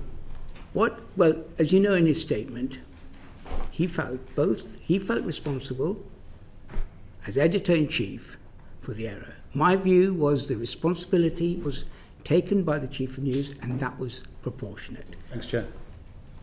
Can I just quickly take you back to the response to the committee's letter, November the 4th? You apologised on behalf of the BBC for the way that the Trump speech on the 6th of January were edited. Your words were, the BBC does accept the way that the speech was edited did give the impression of a direct call for violent action. The BBC would like to apologise for that error of judgment. Dr. Shah, I've had a look at the BBC editorial guidelines, section 3.4.25 of the BBC's editorial policy. That says, for news, factual and some factual entertainment content, unless clearly signalled to the audience or other reconstructions, content makers should not normally intercut shots and sequences if the resulting juxtaposition of material leads to a materially misleading impression of events. It seems quite clear to me that the way that both the Newsnight and Panorama edited this clip broke those BBC editorial guidelines. So what I'm just trying to get to grips with is why it took a year to apologise for this failing, despite the EGSC, which you chair, having concerns about this programme on 3 separate occasions, and why no action was taken despite the fact that there was a clear evidence of a breach of editorial guidelines. As I said, in the January meeting, that report came out. I then invited the news division to give me a formal response to it. That response took place in May, and we discussed it then, and there was a different set of opinions around it. There was a plausible case that this edit, because the point of the programme was to deliver to the British audience because it was about the supporters for President Trump and what they were learning. So there was a case for, as it were, the edit. This was discussed and debated, and there was a difference of opinion. I've already said we should have pursued it further at that time. And by pursuing it further, we should have investigated it in detail with the people responsible in the BBC to do that. You must remember, that is an operational matter and not a matter for, in governance terms, for the non-execs. But it is a matter which we could have pursued harder, is what I would say, and we should have done. Had we done so, then what you've just read out would have come out, and there would have been a formal response that this did breach that, and we would have then taken on. What was the tipping point that prompted your apology? Was it the 500 letters of complaint to the BBC? Was it the resignation of the Director General? Was it the memo? No, straight away. Wait a second. Yes. Or was it the threat of legal action from the President of the United States? I'm sorry, say that again. The last one? The threat of legal action from the President of the United States. What was the sort of tipping point in suddenly deciding that apology was forthcoming? The memo, the Director General going, the letters of complaint, or the threat of legal action from the President? As I wrote to you, when the memo entered public discourse, there were a lot of complaints about it. And we decided at that moment to reflect and review the decision. And that's when we came out with the outcome that, yes, it was a mistake. It was an error of judgment, and that's what I wrote to you, and then later on. Just to be clear, had this not have been covered by the memo and prompted all these letters of complaint, that would probably have never, it would never have come back. It would never have risen back to the surface. It's worth noting that in many discussions, there had been no complaints to the BBC News about this. So there was no. If that had happened, we could have looked at it. As I said, again, there was a discussion at the board about this, and there was a debate, and because there had been no formal complaints, we let it rest. As you probably all know, very soon after that, I was uncomfortable with that outcome and that result, and I initiated. It wasn't the only reason. I had a number of things over the time I've been chair, which I worried about the workings of this committee, whether it was properly defined, whether the relationship with the board, with the main board, was precise enough, with the terms of reference with the advisors, whether the composition was good. And I invited Chris Saul in June to look again at it, long before this broke. I did think there were things to be done, and that process was underway. One of those things, and maybe Caroline will talk about it, one of those things was, what is the mechanic when at a board, at a committee, there's disagreement within it? How do we deal with that? How do we deal with that in such a way that we don't cross that line between governance and editorial? It's an important line we hold, but it does seem to me that this is thrown up there. As I said, one of the issues I have to face is, what were the governance failures here? What were the process failures? And one of them is that. And I think we do need to find a way, and Caroline is going to be looking into that. I'd started it with Chris Saul. Chris Saul had some interim findings. We were underway. I should say, as you know, I listened intently to your conversation with Mr. Prescott. I met him several times during that period. I invited him to talk to Chris Saul, and they met to discuss it. After the letter went out, I talked to him again. After we met the board, I talked to him, and I said, I would like you to be engaged in fixing what's wrong with the EGSC, how we can get it to a state where you would not have cause to write such a letter again. I did that. He seemed to rise to it. So perfect. So we were going to carry on. Don't think this committee should think I ignored Mr. Prescott. I did not. I think he raised some important questions we need to answer. I've already said I don't think it was a rounded picture of what actually happened in the EGSC, and I think you've heard from your other witness that, in fact, the executive took many actions, detailed actions. So it wasn't just a case of a report coming out and a defensive reaction. That just is not an accurate account of what happened. It was reported in the press quite a lot that the reason for the delay in the board responding to our letter and indeed sort of opining in any way on what had happened was because there was a big difference of opinion at board level. Is that true? In May? Do you mean? No, we're talking about recently in response to all the news that came out. You lost, two very key, very senior members of the BBC team, and then still we waited for you to say anything. At the board meeting in October, when we discussed the memo, we discussed it at length, and there was a certain repeating of what happened at the EGSC, but it was important we discussed it, and there was some differences of opinion. But we did agree on the next step at that meeting, and the next step was for me to go back to Mr. Prescott, discuss his email to the board, and invite him to be part of reviewing how the EGSC could work better, to which he agreed. And then, as we know, a few days later, it was all over the papers. Memo hit the papers, but that's not what I asked you. What I asked you is, there was this big delay between the newspapers covering this story and the board coming out with either a statement or a response to the letter that we wrote. And it's been reported in the press that the reason for that delay was because there was a big dispute within the board about how to respond. That there was, in some cases, people said chaos in the board. How true is that? It was neither chaos nor that. The delay was, you wrote to me on the Tuesday, I replied to you on the Monday. That was the deadline you gave me. During that time, I wanted to investigate it, what went wrong, and get it right, and I needed to make sure the board were with me. And we discussed this. I don't think there was any chaos or difficulty there.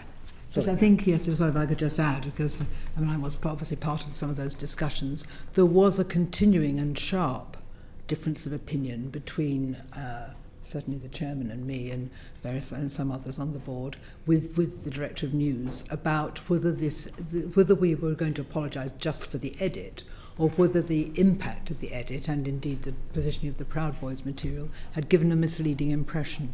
We felt that it had.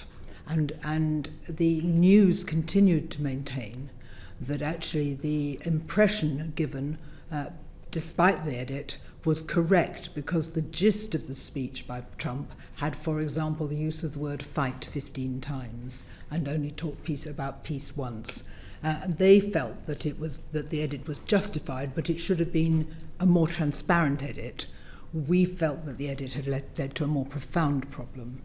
And indeed, your quotation of the editorial guidelines is absolutely right. We felt it violated them.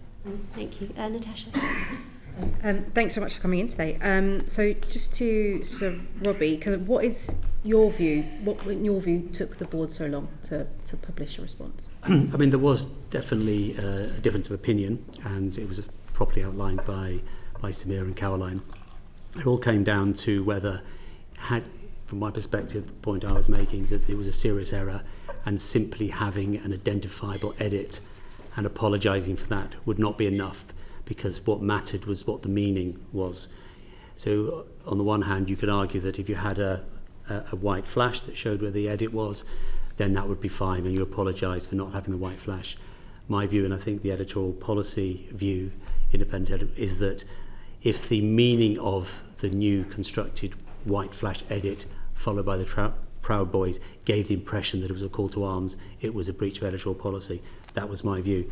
The discussions around that delayed the actual reply to this committee's letter, I was not involved in, but I was involved in the debate in the board, and this was the point I was making.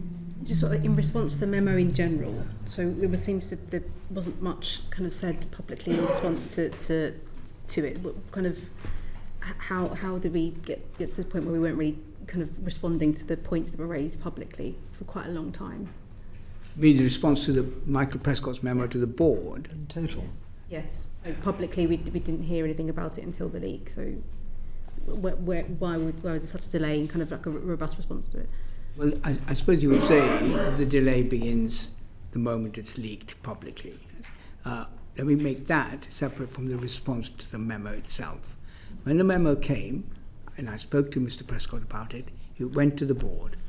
Accompanying that memo was a separate note which provided, in my view, a more rounded picture of all, which you heard in your early session, all the different issues that the EGSC have examined, and also, may I say, the actions taken, including some of the actions that Mr. Prescott appears to think no actions were taken, and that's simply not the case. We did take actions. Actions were you discussed at length the car insurance story. I find it interesting that that was one that Mr. Press picked up.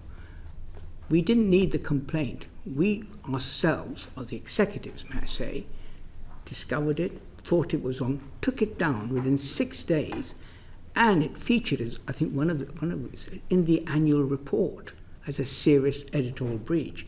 I don't think you can actually argue the case that the executive did not do anything. I mean, that is just simply an unfair account of it. I think on many of the areas that he spoke in this letter, which, as you've all heard, was a partial account of what was actually done, all the various really important discussions we had in our thematic reviews about economy, about tax and spend, and about immigration and migration. Again, it's not the case that nobody in the BBC knows about this. Andrew Dilnott, who wrote the text, spent a long time after the report going around the newsroom explaining it. Madeleine Sumption did so. We are committed to learning the lessons. I mean, I was partly involved at the beginning on the migration one, so I know a bit about it. I know all the people I spoke to.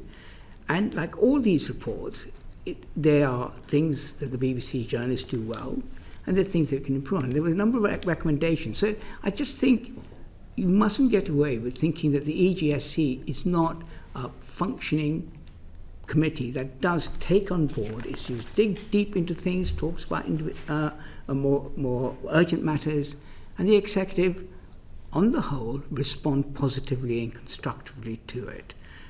I just want to come back to the memo and the kind of leaking. Yes. So, Robbie, were you aware that it was going to leak? Absolutely not, of course not. So when you worked on the Sorota report, has the term that came out of that consistently was the culture of defensiveness in the BBC. Do you think that's changed since then? I do think it's changed. I know that Tim Davey, the outgoing Director General, very passionate about that, and in relation to the press office, that there had been, I think, a computer says no default position and circling the wagons. I genuinely don't think that is the case anymore. I mean, of course, people are always naturally defensive when you're being criticised, but I think there has been a cultural change. Just want to say about the Prescott report more generally. I think there was a lot in the report that I think a lot of people at the BBC management agree with. It was basically copied in large part from the David Grossman report, but it was a snapshot in time, and this is crucial to your point. It is not that it was particularly unrepresented of the Grossman reports from the time, but a lot has happened since then, and we've had all the action plan which we can go through with you. And on the car insurance is a very good example. He feels very passionate about it. I know about this particular. So it took quite a while between his original email and when it was eventually properly discussed at EGSC. But once the committee had the full facts in front of it, as Samir was saying, it took only 6 days to deal with it.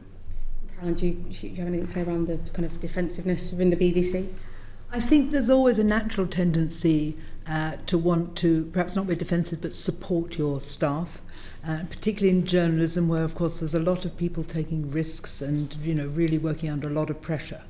So I think amongst management, having been once a news manager myself, there's a natural tendency to think, hold on a minute, I need to sort of protect them.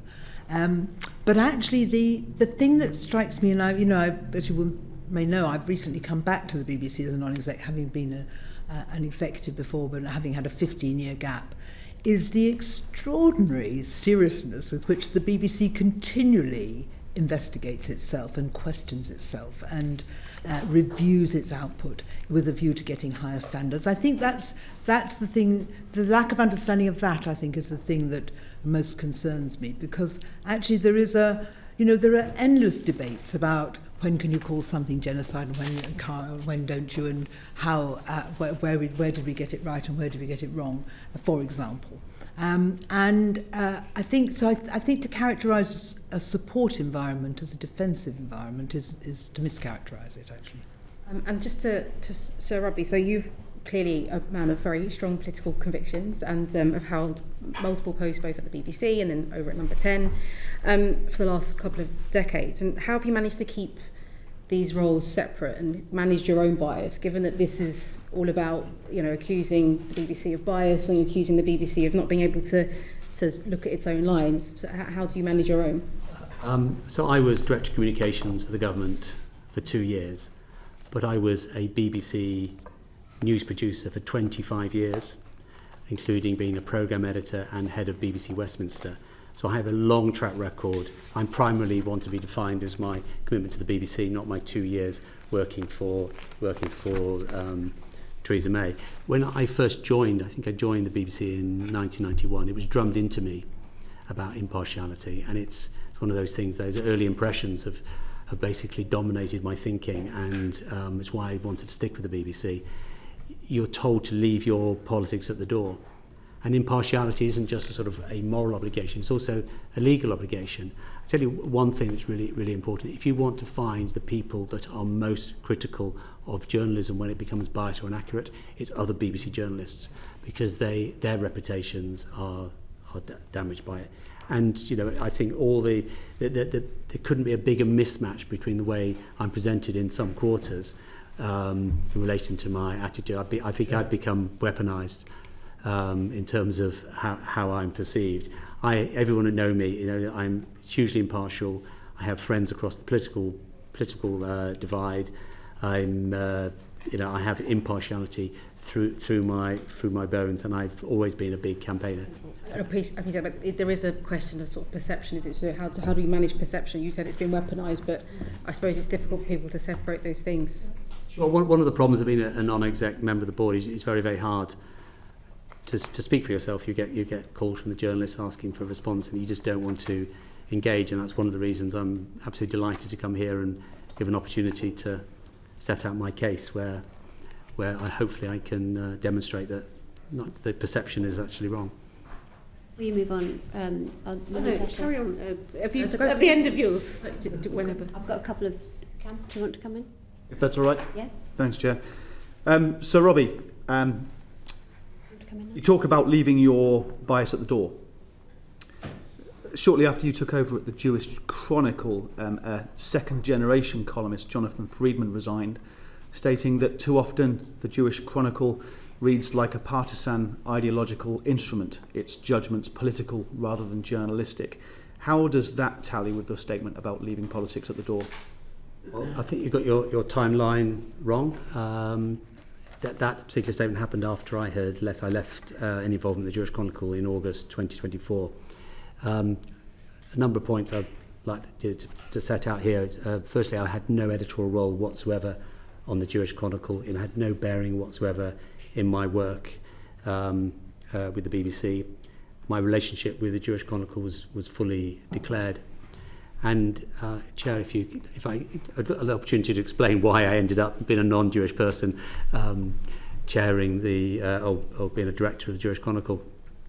The Jewish Chronicle is the oldest Jewish newspaper in the world, 200 years old. It was about to go under through liquidation. I was approached to join a consortium by an elderly Jewish fund person. Remember his name? Well, adventures, I will come to that. Philanthropist, and that's not his name. That's obviously his role. And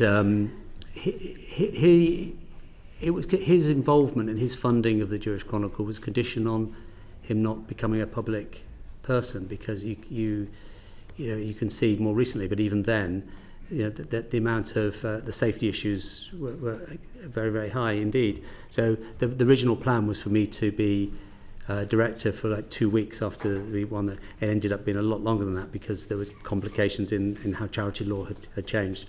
So I was doing a favour. I didn't get paid. Had no particular reason to be involved other than I was asked to do so. I had no involvement editorially whatsoever, and it's now, and it for unfortunate reasons, I ended up owning it or being director of it for much longer than I'd anticipated. What was your role in the establishment of GB News? After leaving Number 10 and before I joined the board, I was approached to help with a fundraise, and I helped with the fundraise, presenting what I thought my vision of GB News, which is somewhat different to the way it's turned out. But I never worked for GB News once it became a news channel. Thank you. Ruby, did you want to come in? Thanks. Yeah, just off the back of the questions Natasha was asking. Good to meet the three of you. I think, Caroline, it's the first time. Samir, I remember meeting at a party when you were at Juniper, and Robbie, I used to have your number. You used to phone me up for Daily Politics. I know, we're not as close as we used to be. How sad. Very disappointed by that. But Daily Politics was commissioned by Juniper, I think, was it? So I think you guys, the Sunday programme Politics, you're confusing is when I was Sunday running Politics, Juniper, I made a Politics. programme for This Week with Andrew Neil, Michael Prescott, the and Sunday Diane version. Abbott. That's And right. then- So you two probably knew each other and way back. Robbie Okay. Gibb was the commissioning editor of At that. the BBC, the political programme, I remember, yes. And we all miss your brother. He was a very good schools minister, very responsive. Whenever we had school issues, we'd be up there at the department. I think I could definitely agree with you. You are? No. Look, my question. So, Robbie, congratulations on your knighthood. I think that's since we last spoke as well. So, congratulations on that. I guess prior to you taking up the role, your views on the BBC were quite out there in different newspaper articles you wrote.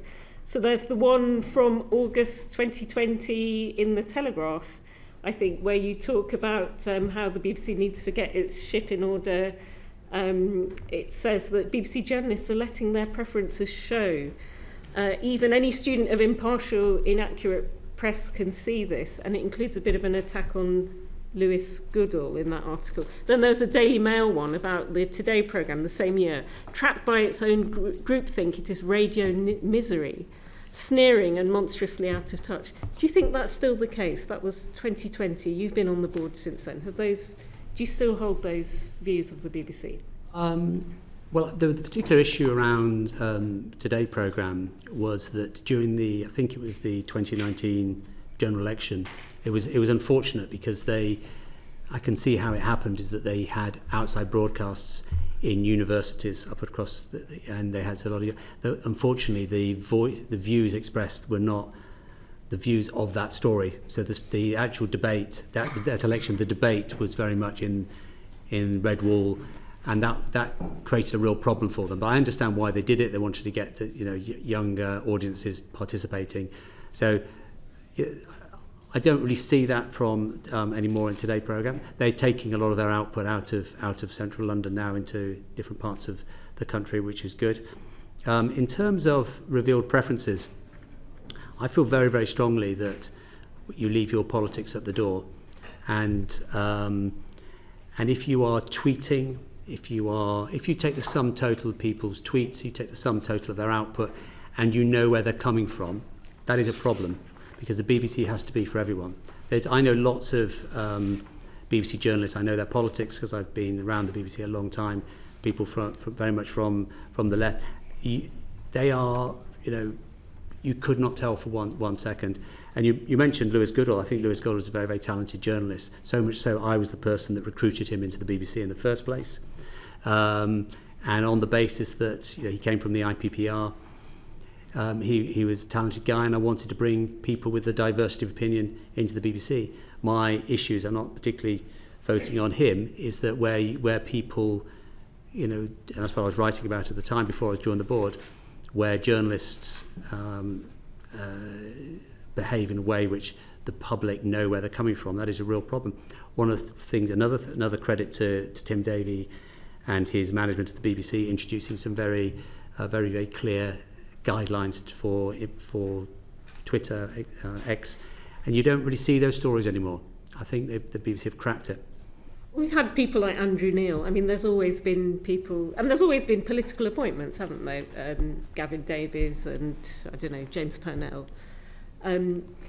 Lewis Goodall is still doing podcasts saying that you made his life hell. Why are people saying this? Why is Emily Maitlis writing an article that an active Tory party agent is shaping BBC News output? That's cuddly old you? Why I are think it people mentions saying my name these in that things? article, but look, I mean, I don't know why people write that. It's not for me to say, but perception is important, but not as important as reality. And is it true that, I don't know, we hear there is a culture of fear. We hear there was the all-staff meeting last week. Many people felt very dismissed. Their questions were completely cut. And I think, Samir Shah, you said it was disrespectful of them to raise such issues. I didn't say it was disrespectful of them. I was doing an all-staff meeting. I know that was dead. What I was trying to say is that, and we talked about... Sorry, by the way, I should have declared an interest. I was a former staff member at the BBC in the 90s. It was a long time ago, BBC Western You House. mentioned, Robbie, and can I just say... Yeah, go for it, yeah. That, and you mentioned that I ran this painted. programme called This Week with Andrew Neil and Michael Patillo and Diane Abbott, Rachel, played by Alan Johnson. Every week I spoke to Robbie. He was the head of that department. And not one week did he ever play any politics. If anything... Because of Andrew's and Michael's position, he was very keen that the other side, or the Lib Dems, also featured on the sofa. So if there was any push, it was always in the other direction because of the politics of those two. So I have absolute faith in Robbie. Robbie as a journalist, that's my experience of him. Obviously I wasn't involved in his recruitment of the board, but my experience of him was spent many years. So I think it is unfair to say that Robbie comes with, he's principally a journalist. He was a journalist running the whole BBC's political journalism, and he did that with great skill and great commitment to impartiality. That's my view about it. What I was talking about is that people, and I would say that the board of the BBC is full of really extremely experienced, very good people, and I think we should respect them. They're giving their time, they're giving their work on it, and that's what I was talking about. And as a whole, I don't like ad hominem attacks. I think we should look at what they say and the content of what they say, rather than it being a personal ad hominem point. And that's what I was saying. Saying, of course, staff, and people who know me, I go around talking to staff, and as you know, I have monthly lunches with junior staff to hear from them directly what they think of the BBC, and I get a lot of feedback. Staff are absolutely entitled to say what they want to say about me, but I think just in terms of ad hominem attacks, the individuals on my board are good people, they're experienced people, they say wise things, they challenge, as indeed are the executives, and I just want us to respect that. We need to move on, Rupert, because otherwise we're going to run wildly out of time. Can I just very quickly ask Sir Robbie, there's been a lot of speculation in the media, including BBC journalists, who are saying that what's happened to the BBC over the last couple of weeks was a board-level orchestrated coup, if you like. Can you just address that for me now? You know, do you recognise that characteristic? Was there anything orchestrated about what's happened to the BBC over the last couple of weeks, the departure of Tim Davie, etc.? It's up there as one of the most ridiculous charges. People had to find some angle. It's complete nonsense. It's also deeply offensive to fellow board members who are, as Samir was saying, are people of great standing in different fields. The idea that somehow I'm not even sure what the charge is, to be honest, and basically other than to say it's complete nonsense. Caroline? Yes, I certainly wouldn't have characterised anything I saw in the last couple of weeks as being a board coup. Or any kind of orchestrated board level? No, endless debate. Okay. but no orchestrated. Let's go back to Natasha. Sorry, can I just clarify something? Because you said that you weren't involved with, obviously, Robbie coming onto the board, but were you involved in helping, also not helping, but what was your role in Dr. Shah becoming chair? Was there any... Nothing? Okay, just clarifying, for me to know. The chair is a public appointment. Yeah, but I was just wondering, was there any conversations, were your views canvassed in any way? Were you asked your opinion on that? When I applied for it, as I obviously know many people in the BBC, I've worked for it, I've been involved in it, and I did canvass, including Robbie and many others, whether they thought it was a good idea. applied for the job or not. I have to say, many thought it was, and I remember one, and I won't quote who it is. He said to me, he's a very senior BBC executive, he said, you know, it's one of those jobs, if you don't get it, you might be rather pleased. You're feeling that way now. Well, you know, I knew what he meant. I was just wondering, just for like a process sort of understanding that. So over the weekend we had some reports of a resignation from the board. So Dr. Shah, why did Mr. Banerjee resign from the board? I'm very pleased you asked me that question. So let me explain to you Sumit Banerjee's role in the board. He is one of our non-executive directors. He's a formidable man with a formidable intellect, and he's contributed enormously in the 4 years he's been on the board. He comes from I believe, a management consultancy, an internationalist commercial view. When its time came up for renewal, which he will be leaving the board in 4 weeks' time, I had a discussion with him in the summer saying that the skills I was looking for over the next few years, especially over charter and funding, were a different set of skills than the ones he possessed, and we would come to an agreement that after 4 years he has contributed extremely well to the BBC debate, but I'll be looking for someone else. Right now, that process of recruiting a new non-executive is underway, and I looked last week at the shortlist, which is a remarkably good, strong shortlist. Caroline is part of it, which is part of the nominations committee, which I chair, which will recruit this, and I was very heartened by this. So I was... and Sumit was going to leave. The letter came, private letter. The one thing I would say is that what has been picked up is that he was not consulted at that weekend when the resignations of our two most senior people, and there was a discussion.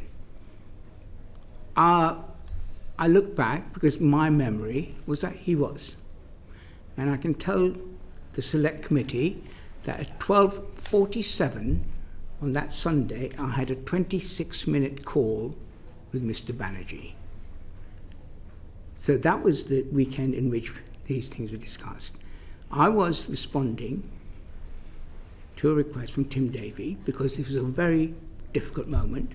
I said, it's not a matter for a formal call for the board to discuss whether one of his executives should or should not be there. That's not mine. However, as a good chair, and because of the seriousness of which the events of that weekend, which led, and may I say, to the resignation of two very senior people, this is a very big event. So you would expect me to discuss with NEDs, and I did, all of NEDs over that Saturday and Sunday, to hear what they had to say. Included in that discussion was, as I said, a 26-minute call to Mr. Banerjee. I know precisely because of the miracles of smartphone technology, I can scroll back and see it. So I'm both disappointed and surprised at what he had to say. He has a few weeks to run, and all I can say is I'm disappointed by that. So I suppose if he's only got a few weeks to go to sort of leave now, feels like it's a bit of a statement in itself, the timing of it. So I'm just wondering, it's been reported that he's described it as being governance issues at the top of the BBC as one of the reasons that he's decided to leave. Was there any more detail around that? He said it was a private letter to the board, so I will keep that privacy, but it was leaked in some way because one word came out, and I would simply say he was consulted. Would we, as a committee, be able to see that letter privately, maybe? Can I take away that question? I mean, obviously, I want to be as open and as frank with all of you, but it is a private letter, and let me reflect on that and decide how to deal with it. There was reports today, I believe, in the Eye about a second board member who was on the verge of quitting, and there's also been reports of the role of the EGSC expanding and the creation of a new deputy general role. Dr. Shah, is this not sort of a bit of an admission that perhaps your leadership in this needs to be looked at as well, in terms of whether or not you're able to get a grip of what's happening on that board and if it's all working the way it should do? You asked a number of questions there. I think on the business of the EGSC and how that should be how that should change. I've asked Caroline to do that, and maybe she can speak to the action she's taking and the answers that she will come up with for the board meeting in December. On your last point, no, I don't think that's right. I think right now my job is to steer the ship out of the shop into an even keel and make sure, and the most important job I have right now is to recruit a Director General. It is far and away the most important thing I need to do. Would it help I'm Senior Independent Director, so one of my jobs obviously is to liaise with the other non-exec directors, and I should tell you that Samir has the unanimous support of the board. And that was established at the beginning of what you might call the current crisis, so about a week ago, and was repeated on Friday night. We are very lucky to have him as chairman. Okay. But there are issues here, aren't there? We're looking now at changing how this all works, and it's taken quite some time to get there. So that was why I asked the question. Of course, completely reasonable. Sorry, completely right question to ask. Sorry, but and then to wrap up before I think one of my colleagues kind of jump in. So where do we go from here then? What's the next steps for the board? Well, we are united on the steps that need to be taken. I think, let me put them in three categories. The first is we need to examine the editorial failures and take actions, and part of that is to do with examining. We already know one outcome of that, which I think is very serious, and that's the resignation of our head of news, which I think is, as I repeated, was an important, the right thing to do. She took responsibility. On the governance issue, at the heart of which is the EGSC, Caroline will be coming back to the board with answers. And specifically on the memo that Mr. Prescott wrote, Peter Johnson, one of our head of complaints, will be looking in detail with every single point, asking whether the actions we have taken or actions the management have taken are good enough, and are there more actions to be needed. So that will all come back over the next day. At the same time, I have with my nominations committee and the board, secure a new Director General. Can I just ask you a very quick question, Dr. Shah? You suggested, in answer to questions to Natasha, that letter from Dr. Banerjee may have leaked, and also we know that the memo leaked. You've got a bit of a problem with leaks in the BBC at the moment. Do you know how did the letter, but also more specifically the memo, how did that find its way to the Telegraph? Have you managed to get to the bottom of that? I have instituted a leak inquiry. We are a journalistic operation, and it doesn't surprise me that we leak, but these were two very serious leaks. They were both, as you heard from Mr. Prescott, he had no intention for it to go out. I don't believe that Mr. Banerjee, in his note, also did not expect to make the news, if I quote him properly. But I do think we should have a leak inquiry, and I've initiated that. Caroline Thomson, are you a faithful or a traitor? I was just, there was a wry smile from me, because actually at one level you could say this is a test of what very good journalists we employ, that they manage to get the stories. Let's move on to Liz, please. Thank you, Chair. If I can ask Sir Robbie, do you agree with Deborah Turness's statement that recent allegations that the BBC is institutionally biased are wrong? I do agree with her, yes. And if I could expand, if that's okay. The reason I would never use that, because it implies that all BBC journalists are biased, which I absolutely don't believe that. I mean, you could trot through some, Gary O'Donoghue's fantastic reporting of the attempted assassination of Donald Trump, fantastic. Quentin Somerville, and a person, the unsung hero of covering politics, Chris Mason. They're absolutely first rate, and anything that would impeach their impartiality would be wrong. It's also worth noting, with regard to Michael Prescott's memo, there was nothing on BBC Westminster or Millbank, nothing on BBC Northern Ireland. And there's a reason for that, because those particular areas, and other areas as well, are centres of excellence. They have a lot of scrutiny on a daily basis. They can make mistakes. We all make mistakes. But they correct it very, very quickly. So the reason I agree with Deborah in relation to that, it's we do have some issues, underlying issues in some areas which the BBC have held their hands up to and are addressing. But to tar the entire BBC with that brush would be completely inappropriate. And were you sorry that Deborah resigned? I was disappointed that we ended up in this situation, that she ended up resigning. But it's, as a non-exec member, it's not for me to comment on exec members of Tim's team. There have been 3 resignations in the fallout from the publication of the dossier. There's an argument that if you're a journalist and you were a journalist for over 25 years, the last thing you want is to become the story. Given the reports of your attempts to shape editorial judgments and the persistent questions about whether your political views have influenced BBC decision making, how can the public maintain trust in the BBC's impartiality under your oversight? And in light of these conflicts, have you considered resigning? There's a lot in that question. If I can be as brief as I can, I'm a non-exec director. I have no involvement in pre-broadcast content. I have no involvement, and rightly so, in operational matters. There's been lots of stories that are just completely untrue about me in relation to influencing the day-to-day output.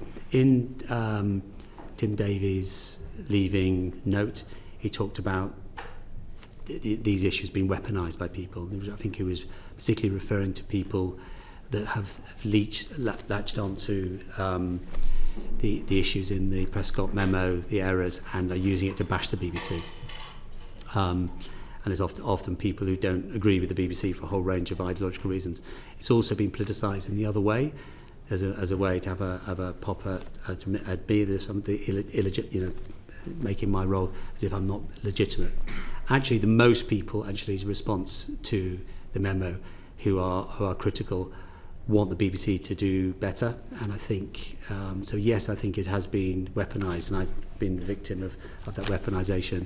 But broadly speaking, I think most people want the BBC to do well, and parking those two particular extremes. So in answer to your question, no, I don't see, I've not done anything wrong. I'm a passionate defender of the BBC. I'm passionate defender of its values, the licence fee. I was involved in a minor way in helping James Burnell in the last charter renewal. So everything I've done throughout my entire time at the BBC has been to help and to promote the BBC. You have no intention of resigning? Correct. Dr. Shah, as we just heard, Tim Davies said of the BBC, we should champion it, not weaponise it. Do you feel like the BBC is being weaponised? So I've been involved in the BBC for many decades. I used to work for the BBC when I ran the current affairs department, and then I was on the board, and then I made programmes for it.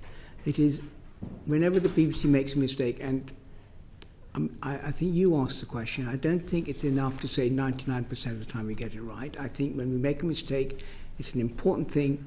We need to identify the problem and take the correct actions. It's not enough to say, well, everything else is great. It's important we hold ourselves to high standards. But when we do make a mistake, what tends to happen, has happened over the years, is that people who want to have a go at the BBC use it to have a go at the BBC. And I said at the beginning here, I apologise for the people who care deeply for the BBC and want it to survive and thrive. And most people do. I do think that when these situations rise, there is a kind of firestorm around it, and people use it as a way of criticising the BBC for the mistake they made. We've always made mistakes, and when we do, the right thing to do is to own up to it, fix it, and to your point, act quickly. I think one of the things I'm going to learn from these 3 weeks is we do need to find out and examine why does it take so long. I don't think there's any malice here in taking long, and I don't think it is about a sclerotic organisation. I think, but we do need to understand why it takes so long and try and fix that as well. It's important we do, because the longer it takes, the more it becomes a political football to be kicked around with. So it is, to me, one of the lessons there. Editorial, their governance, and then there's this issue of speed of response. It's an important thing. It matters that we are just quicker and get on the front foot. Thanks, Liz. Dr. Sharp, your colleague, Sir Robbie, is coming for quite a lot of stick in the media, as you're probably aware, for somehow wielding his right-wing bias to influence the board, albeit, I mean, looking at the recent YouGov figures, it shows that 31% of people think the BBC is biased in favour of left-wing views, compared to 19% who think it's biased. 31% in favour of left-wing views? Yes, 31% say it's biased in favour of left-wing views, 19% in favour of right-wing views, and the number that think it's in favour of left-wing views is actually going up. So if he is wielding his right-wing bias, he's not doing it very well. But leave that to one side. What's your view? Is Sir Robbie overly politically biased in his discussions with the board? No, he's not. And my account of my dealings with Robbie when he was my commissioner, he's interested in impartiality and accuracy. And I do think that when he brings to the table, and he feels very strongly about it, the stories, the issues he raises, look at the substance of it. The substance of it is about being accurate and fair. Not often discussed, and maybe Sir Robbie will talk about it himself. There was an issue about a rail strike where, Robbie, why don't you explain that? Yeah, so I am, conscious of, the perception of my bias. I'm always on the lookout for biases the other way to make sure that I can, demonstrate what I say. And I saw a story before last Christmas. It was a train strike, and the whole story, it was a regional journalist. It was the whole notion of the train strike was how inconvenient it was to passengers, and it was very, very dismissive, verging on the critical of the union striking. And so I spotted this. It clearly, from my perspective, lacked the union voice, either in tracking or in clip. I raised it, sent it to the head of BBC England and copied in EGSC, and it was agreed that was the case, and the journalist was spoken to, and he totally agreed, and that was good. One of the sorry. No. Are you responsible then in that case for the fact that YouGov found that 31% of people feel that the BBC is biased in favour of left-wing views? So, look, I mean, this is the thing. I know it's hard to marry the fact that I spent 2 years as a director of communications for the government, not because of the government, and my genuine passion for impartiality. I want to hear the full range of views. I mentioned the recruiting of Lewis Goodall. I don't want the BBC to be partisan or favour any particular way. When you tune in, I want to know what is happening. Let me answer that question. I don't think that the way we address our issues are helpfully characterised as left-wing or right-wing. We examine things. Say, for example, which was not mentioned, we cover business coverage or the migration report. And there are issues we find that we're strong in some cases and we need to get better in others. I think the question is about, are we impartial? Are we covering all sides of the argument? Are we making sure that we are not showing any revealed preferences? That's what it's about. I think, I just don't think of it. Is this a left-wing position? Take, for example, our discussion, as we do, which is a very important, in this time frame, the January to May, every 5 years, the BBC reviews its editorial guidelines. It's the most important document we have to make sure that every 5 years, it came to the editorial, the EGSC, for rigorous examination. It then goes normal process to the board. We did that with great, and people discussed it. Even we discussed what is our position on the use of the word terrorist. So it's not just a simple, let's pass it. These are really important questions. These were debated. It was, again, a very strong, very helpful, very constructive debate. And that's how it works. I like differences of opinion. I like diversity of opinion. The worst thing for us is to have groupthink. We want to challenge, we want to do. That's what's important. And it's important we have points of view representing, frankly, the country as a whole. Okay, cool. Rupert? Yeah, I don't think it's just the 2 years at the Conservative Party, though, is it? Did you not work on the Portillo leadership campaign? Because I think what's interesting is you've gone in and out, back and forth, whereas other people usually make the break, go to one or the other. Sure, but I spent 25 years at the BBC. That's the important thing. I have been defined by these 2 years at Number 10. You have also worked. I have worked for the Conservative Party. The Portillo campaign. You worked for Francis Maud. So it's not just 2 years isolated. No, but my point. Anyway, look, that's. Oh, sorry. But just for clarity, I was talking about how I've been defined. I'm not saying I haven't had any other political involvement in my history. I am 61, so there's a lot of time to fill. So the EGSC, just wanted to ask, it's got a few holes in it now, right? Because of these resignations. No, it's the board. Oh, is this to me? EGSC, or whoever wants to answer the EGSC questions. Mr. Banerjee was not a member of the EGSC, he was a member of the board. But, and there's no hole there because the two, Tim Davey and Deborah Timeless were, weren't they? Well, that will be part of course, Caroline's examination of the composition of the EGSC. So maybe you would like to speak to that. For the moment, Tim Davey is still Director General, so he would still be a member of the EGSC and come to the meetings. Jonathan Munro is the acting Director of News, so he will come in replacement for Deborah. Okay. So we don't have holes at the moment, but what the Chairman has asked me to do is do a root and branch review of EGSC, which I'm doing at speed and at pace at the moment.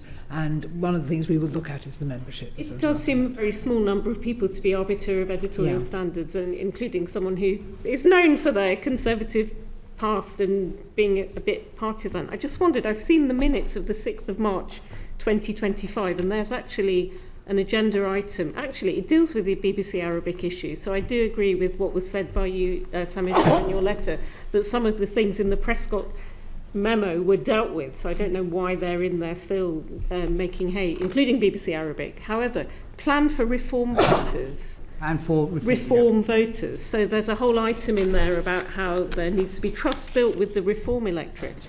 Is there not going to be something similar planned for green voters? Those are going up as well in opinion polls. It does seem very slanted when you look at panel shows that there always seems to be Zia Youssef on it or Nigel Farage. This is a party with 4 MPs. Yeah. Why plan? I'm happy to. I'm happy to take it, but Robbie, why don't you start? And I'll come in on it. So there's 2 issues there, both of great interest. So that particular meeting, Deborah Turness did a presentation on party support for the BBC, and it was a discussion by voting. There's a number of things, but then Labour very, very supportive, and then there was concern about why is it that reform voters didn't support. They had, hostility to the BBC. And she had various thoughts that was absolutely not about doing stories that are favourable to reform, because that's how it could come across. One of her ideas was having more live discussion programmes in all. So that was what that was about. You look sceptical. So that was that. The second issue is something that's very close to my heart, is the issue about allocation of airtime to different political parties. And there's a general sort of metrics for doing it, is that you look at past and present levels of support over 2 electoral cycles as making a judgment. And the particular problem at the moment, of course, is that you've got, for example, Reform leading in the polls, but very, very few seats. You've got Liberal Democrats further down the poll with many more seats. You've got the Greens, as you pointed out, in second in some polls. And you've got the government, in a much lower percentage, but they are the government, and you've got the leader, the official opposition struggling on but less than 20%, but still the official opposition. It is the exec are massively alert to this, and we have updates at every EGSC on this very, very subject. May I answer that? And let me step back a bit. One of the jobs of the BBC and its news division is to reflect the points of view across the country, that we are properly impartial, and we hear that. In establishing where we may be weak or where we are strong, we do a lot of research. We do a lot of research on various demographics. We want to, for example, we need to make sure levels of trust are just as high amongst young people as it is amongst old people. And this is normal business. We look at how the country responds and to trusting the BBC. Just the reform voters, why not? And what we discovered when we did the political analysis, it's among lots of, we do demographic analysis, we do geographic analysis. One of the things about geography, which I'm very exercised by, is that support for the BBC declines as you go further north. This is a very, very big issue for the BBC. We are across the country, and it's made one of my strategic priorities is we've moved programmes and production out, we need to move power out of London, and that will help establish better trust as we go further north. So it's not surprising that the news division examines itself. It is surprising to the millions of licence fee payers that reform seems to be on so frequently. There's a plan for reform voters. There doesn't seem to be a plan for other parties. We had a plan for how to reach young people, and how do we do that? And that's not just about content, it's also about the platforms. Over some of the ones I asked Michael Prescott, just to get the other side of it, was there any discussion of the dossier with him before, or even the appointment at all? What? Yeah, with yourself, because you're friends, we've established now. I don't think I had any conversation. I know him, and I've got to know him a lot better since he's joined, but there was no conversation with him prior to his appointment. And in terms of the only contact I had with him, I've not met him in person since Sorry, go on. Yeah, in the run-up to the job. I think I asked him in the run-up to being appointed. Nothing run-up to the job and at all. Since the dossier. Nothing in the run-up to the job. It's quite a long time ago, but I'm 99% certain that no contact. And in relation to the dossier, I phoned him about a week, coincidentally, prior to him sending his dossier, just checking in. I hadn't seen him or spoken to him since while I was walking along. And he actually asked me, or he told me he was thinking of sending a note to Samir as chair about his concerns about his time on EGSC, and did I think it was a good idea? And I thought, well, fair enough. If you want to do that, that's fair enough. But then I think I then phoned you, Samir, and mentioned this to you, if you recall, and I think to check had it arrived. And the next thing I found was this whole dossier in my inbox as a member of the board. So something happened between him saying to me he was thinking of writing to Samir as chair, and him deciding to send to the whole board. And just lastly, I mean, some of the things in there, the Gaza coverage, for example, it would have surprised many that he saw the BBC position as what it was, because we get email, and again, Tim Davey in that chair used to always say we get complaints from both sides. So, again, has the EGSC ever considered the Centre for Media Monitoring report? That was a 188-page systematic look at every mention of Gaza, and I think they found that the equivalent number of deaths, IDF death, did not amounted to many thousands of Gazan deaths. I just wondered, I mean, because his thing seems so partial, and I don't think he really allayed that fear that it was all from one perspective. Would the EGSC ever consider left-wing type perspectives? We've never looked at other people's reports in that sense. What we would do is look at particular concerns about accuracy, particularly. I've been interested. You've said quite a lot of poverty or climate change, or any of So you have raised an issue which I was interested in, about the dehumanising way in which the language used. I think I'm right in saying for about Palestinian casualties, and issues around the reporting of how we describe Benjamin Netanyahu. I think that's interesting in terms of the language used for the Palestinian casualties, which I think I'm not unsympathetic to what you're saying. There's a type of research that used called sentiment analysis, which uses AI to make a proper assessment. And what I would say is that it's definitely the kind of thing I would like to see us digging quite deeply into when we do the thematic review into the Middle East. The trouble with that type of analysis, it's not very well respected and regarded, and so it's much easier and more pressing to do things about accuracy where you can really nail it. But I mean, you get me wrong. I am sympathetic to you in relation to those concerns being addressed. I would say listen to your staff more, all those all staff meetings, all those letters with 400 signatories, not just one person every time. Thank you, Rupert. Let's have Damien, please. Thank you, Caroline. Dr. Shah, you came back a few moments ago to what I think is a central issue here, which is the speed of response. So I'm old enough to remember 2007, before your time leading the organisation, but when the BBC was in hot water over the misnaming of a kitten. Oh, yes. You do get held to a higher standard. That comes with the privilege of the licence fee. But on that occasion, it also took over a year and a leak for it to come out. So it's kind of all very well to say, well, we must just do better at coming out faster. But what is going to make the BBC face up and fess up faster? I think that's such an important question. And I understand the scepticism that it always seems to take time.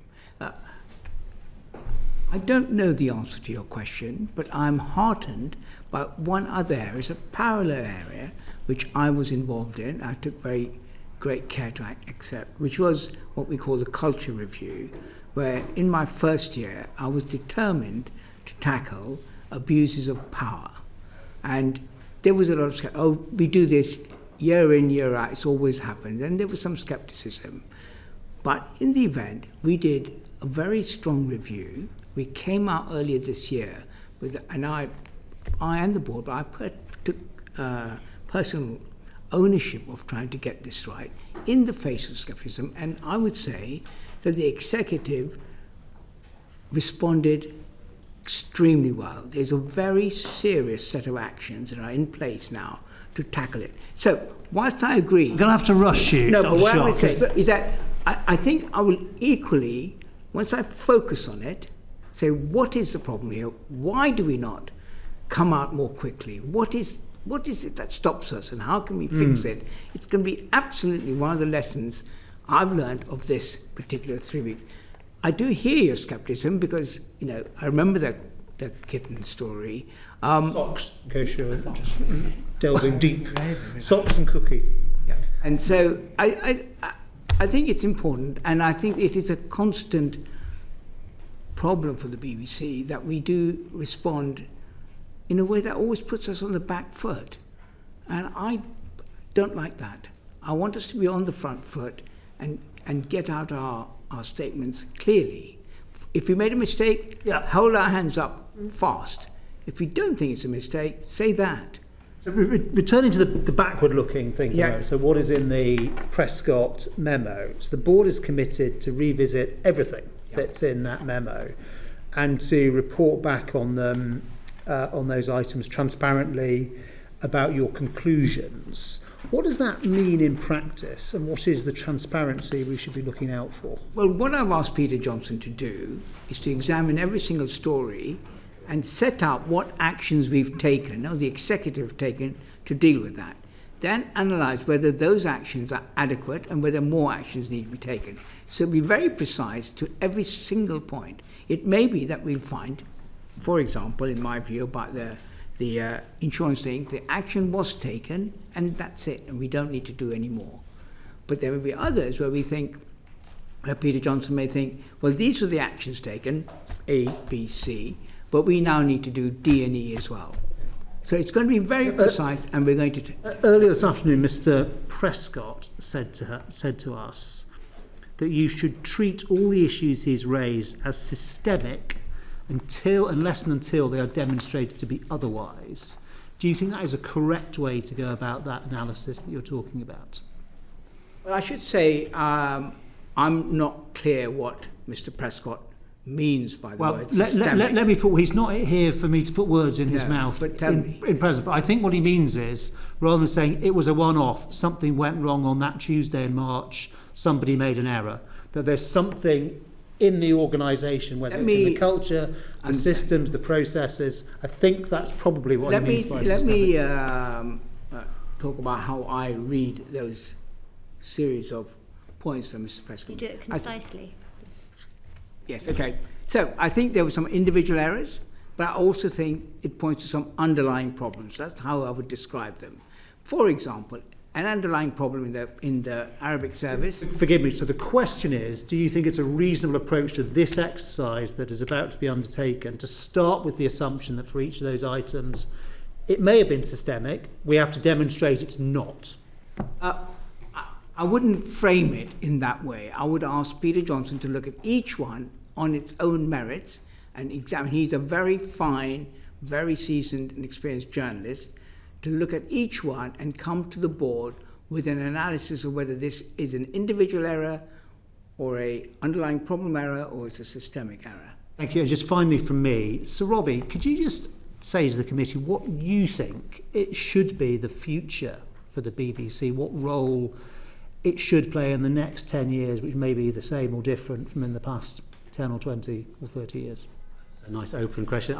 One of the things I do agree with Michael Prescott is the potential for the BBC. You know, in the world of totally dividing channels from Fox to and all the rest of it and the internet, we have a brand, we have a DNA that could actually just lead the way, not just in the UK but globally. That is the thing I find most exciting. I think we've still got a huge opportunity to do that. And so in 10 years, yeah, I think that we could do that in 10 years. Thank you, Damien. Bio, please. Thank you. Just on that last point, in the previous panel, Michael Prescott, you mentioned that he called you and sort of ran it by you effectively with regards to... No, I called him this is before regarding the memo. Yeah, I called him a week prior, so it wasn't that way round. Okay. Just checking in because I'd not spoken to him since he left. Yeah. And in that he said he was thinking about, or had done, I couldn't quite remember, message the chairman. That was it wasn't anything else about the memo. Okay. And so do you sort of feel from that question he felt that it could be damaging to the organisation? The fact that he checked. He didn't check. I phoned him and he said, he's thinking of sending a memo. But you phoned him, but he brought up the issue that he was going to send it. Yeah, because that was our primary connection was via the EGSC, and it was not an reason. He must have just been writing his memo then. That's all I can assume. It was a very, very fleeting. But when you called him, did you know he was going to be preparing this memo? No, not at all. No, I phoned him to check in. I hadn't spoken to him since he had left the EGSC as an advisor. He must just crossed my mind. So he brought it up. I mean, look, I say this obviously because, you know, there's an element of perception the chair was talking about earlier as well. I think that, you know, there is a scenario where, imagine if Keir Starmer sort of recruited Alistair Campbell. There is that perception that is important here, and so that's why we're asking some of the questions that we're asking. I totally get, and I hope I was trying to make the distinction between. Well, firstly, I was never as good a communications person as Alistair Campbell, but I only did it for 2 years. That was good. I like it. But I did, unlike him, I did 25 years as a BBC journalist. So my whole DNA is very different to his. I'm an impartial BBC journalist, not a spin doctor by nature. Okay, thank you. So my next question is, has the experience of Mr. Prescott's memo where he felt the EGSC was not acting, so he escalated to the BBC board and altered your thinking on how the EGSC interacts with the board. So what do you want the SOAR review to achieve? Would you like me to... Actually, no. So the review I'm doing is I've been given carte blanche by the chairman to really look root and branch at how EGSC is operating. I think what EGSC as it currently operates has many strengths. You've heard us mention, for example, the thematic reviews have been really useful. But it's perhaps turned a bit into a bit too much of a debating chamber as opposed to probably needing something that's more akin to an audit function. So something that's more into tracking actions. I think this is a point that will resonate with some of the conversation we've been having today with you. Looking at the organiser of it, should they have a dotted line to the chair, the non-exec chair, so that you have a line of accountability there. And also the other thing that would resonate with what we've been discussing this afternoon is the way that the EGSC reports to the main board. I think one of the conclusions we're reaching is that, for example, on the Arabic service, one of the problems was a lot of action was taken, but no one communicated the action. You know, so the EGSC didn't know and the board didn't know. And actually tracking through actions properly so we can check they've happened, but also making sure that everyone knows they've happened and can see the results is one of the important things we'll probably do. Okay. Thank you, Caroline.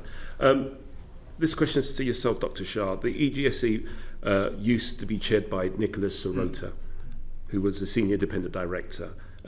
Why is the chair of the BBC board chairing the EGSC? Yes, I think the issue of whether I, as the chair of the board, should also chair the EGSC is one that I would like Caroline to examine. As I said, nothing is off the table here. I think it's important we get this right, and I'm perfectly happy to take what recommendations she makes to the board and the board's outcomes of those recommendations. And being the chair of the EGSC will be part of that. Okay, and I know that you've mentioned that you're looking to change the composition as well Yes. of the EGSC. So what will it look like? Maybe Caroline should... I think it will still have a mix of execs and non-execs, I think. I mean, I should say I'm speculating to you before I've been to the board with the conclusions, so, you know, they may, subject to the board agreeing them.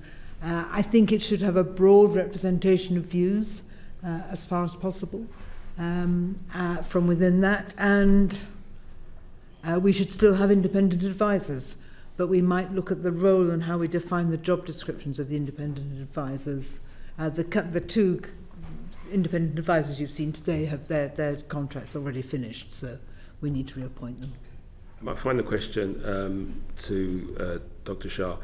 Were board members excluded from conversations on the Director General going?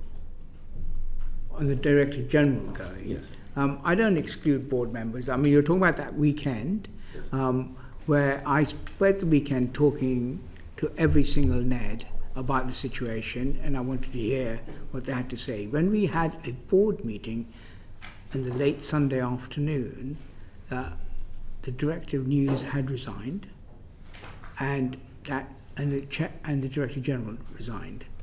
So we didn't have a board meeting to discuss. Well, first of all, it is not our position to discuss whether or not an executive working for the Director General is a matter for the board. It is not. It's a matter for the Director General. Actually, just before you carry on with your answer, I say that because as the chair, there's a strong relationship that you have with the DG, yes, the Director General, and so there's an element of protecting and supporting the Director General. So what I'm trying to get at is what happened there in terms of protection of a relationship that's very strong that obviously failed. Yes. Let me repeat. I think the Director General, Tim Davey, has done an outstanding job as Director General, and I'm very sorry to lose him. Let me be clear.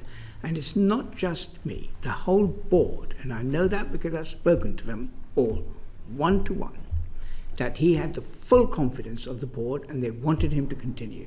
No question.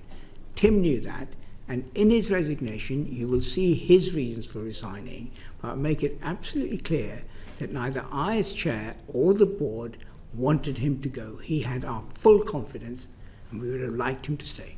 Okay, with him going, did you think about your position? My position? Yeah.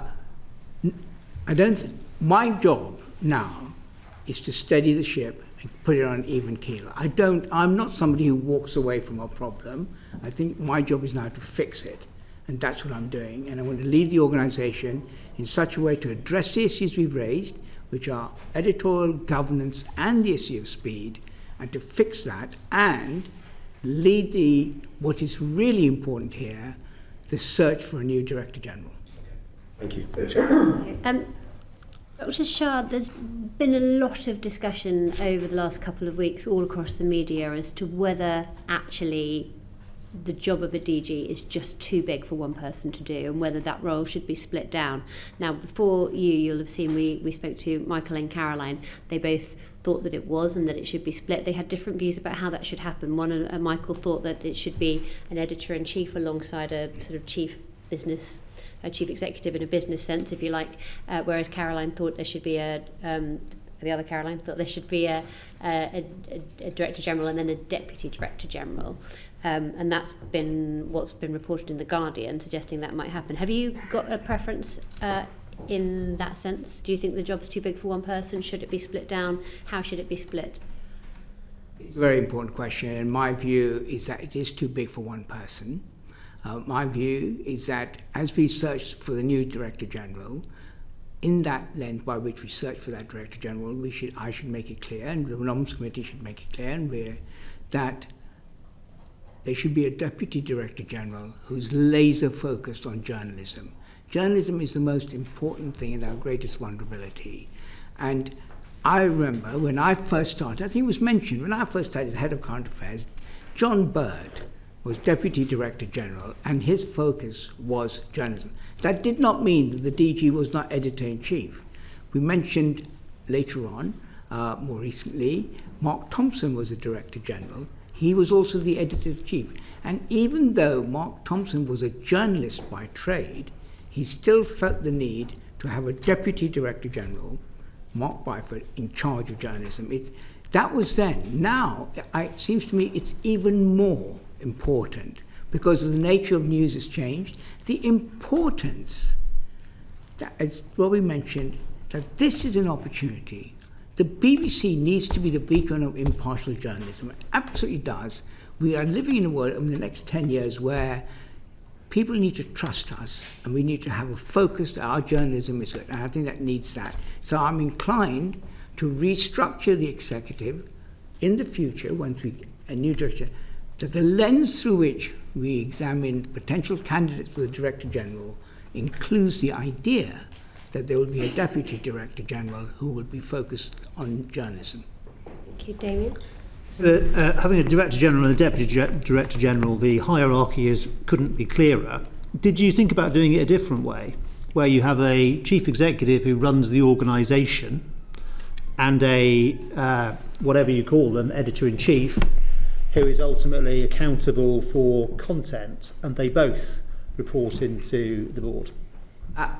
I think that's an interesting observation, but obviously the Charter at the moment does not allow that. In the Charter, the Director General... It's going to get renewed quite soon, Dr. Well, Shah. I think, as I said, it's a good moment for discussion, but right now, I have to replace the Director General, right now.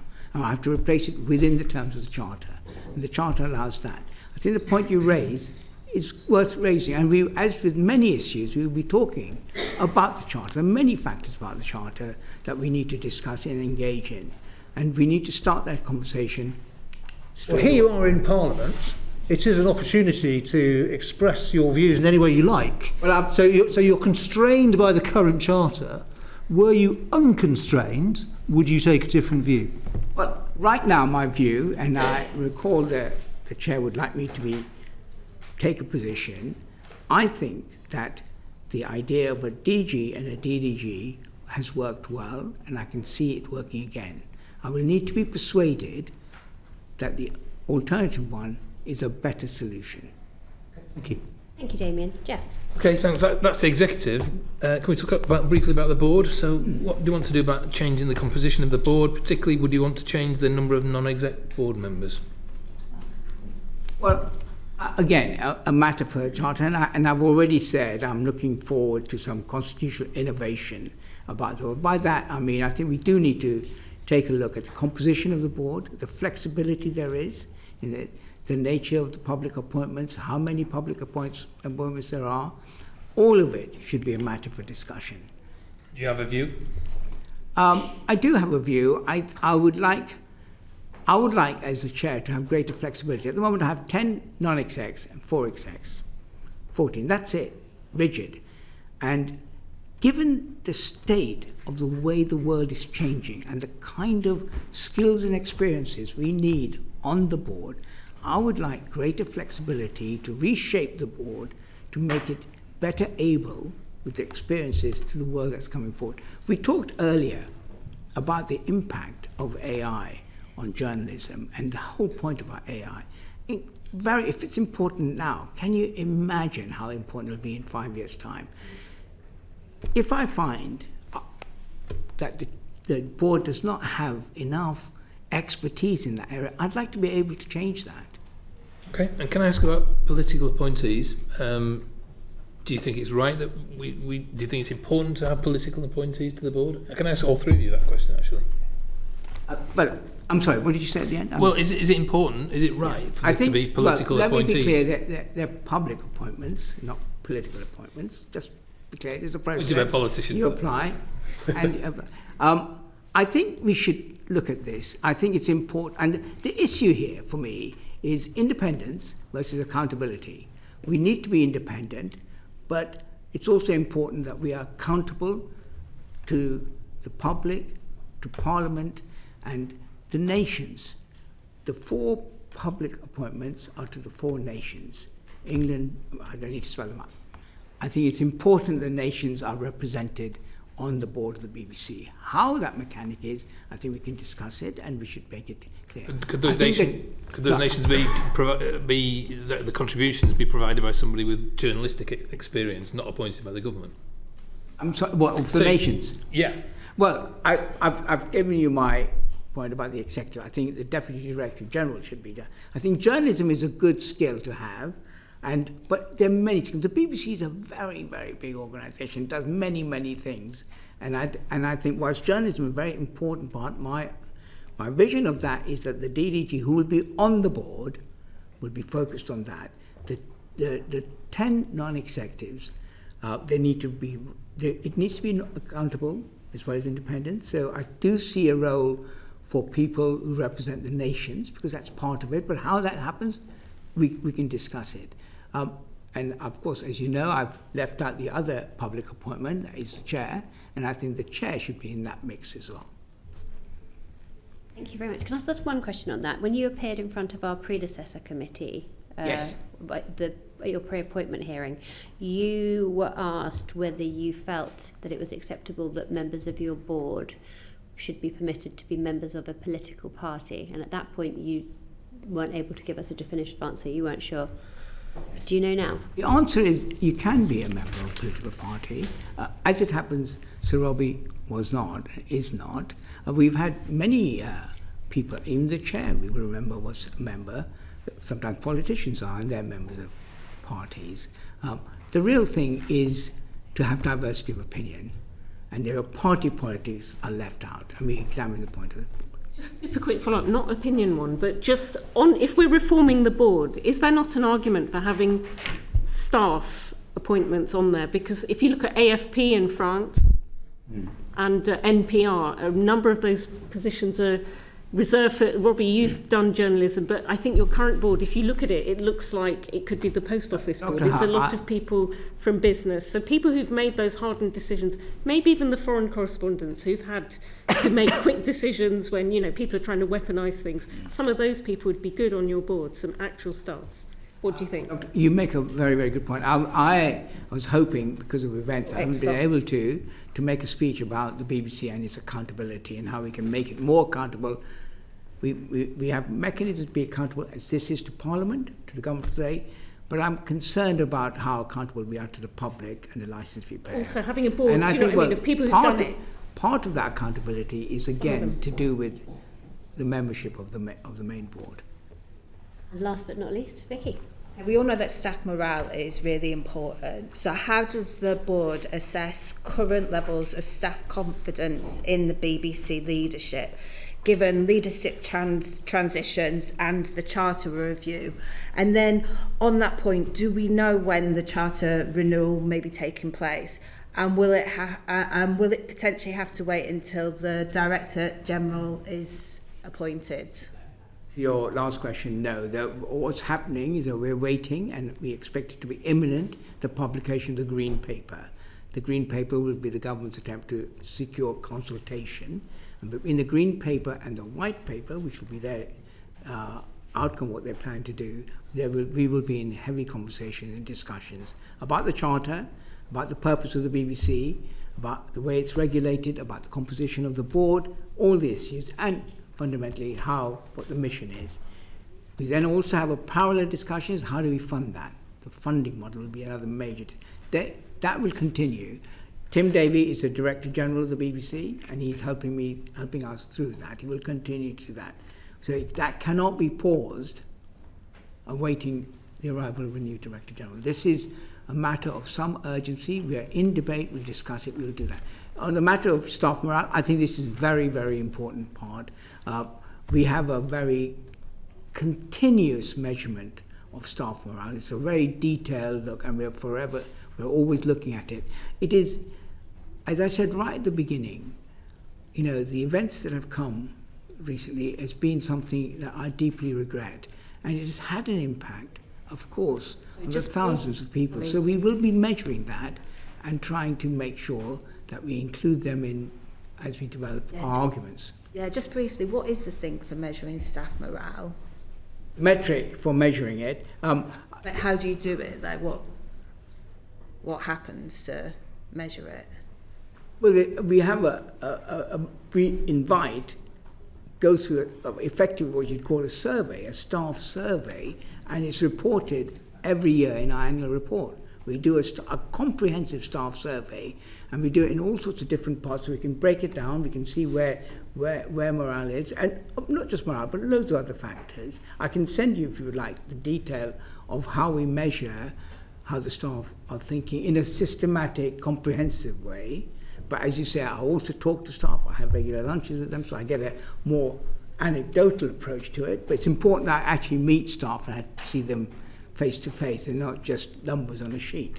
But we do have numbers on a sheet, and we do it very comprehensively, and we report it in the annual report.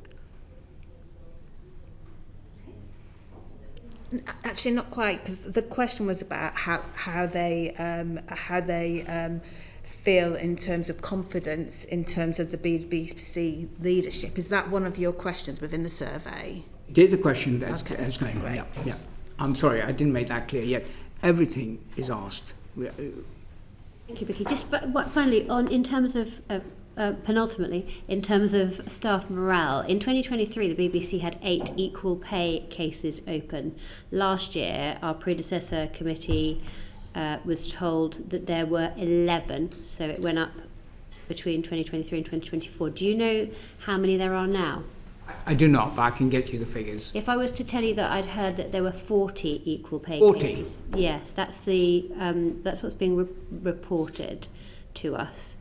I would really be very grateful if you could look into that and come back. I will look into that and find out what the reasons for that increase and is. if in fact that figure is correct. If that is the figure. Yeah, yes. Thank you. And then finally, the BBC shared in confidence with us the initial response to Mr Prescott's memo by Peter Johnson, which is the one that the board commissioned. Did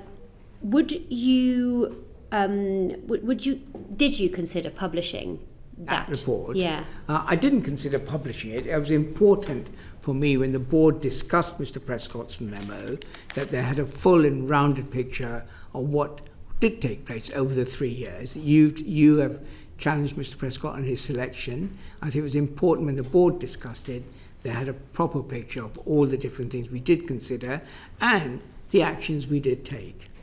So would you be happy for us to publish that response?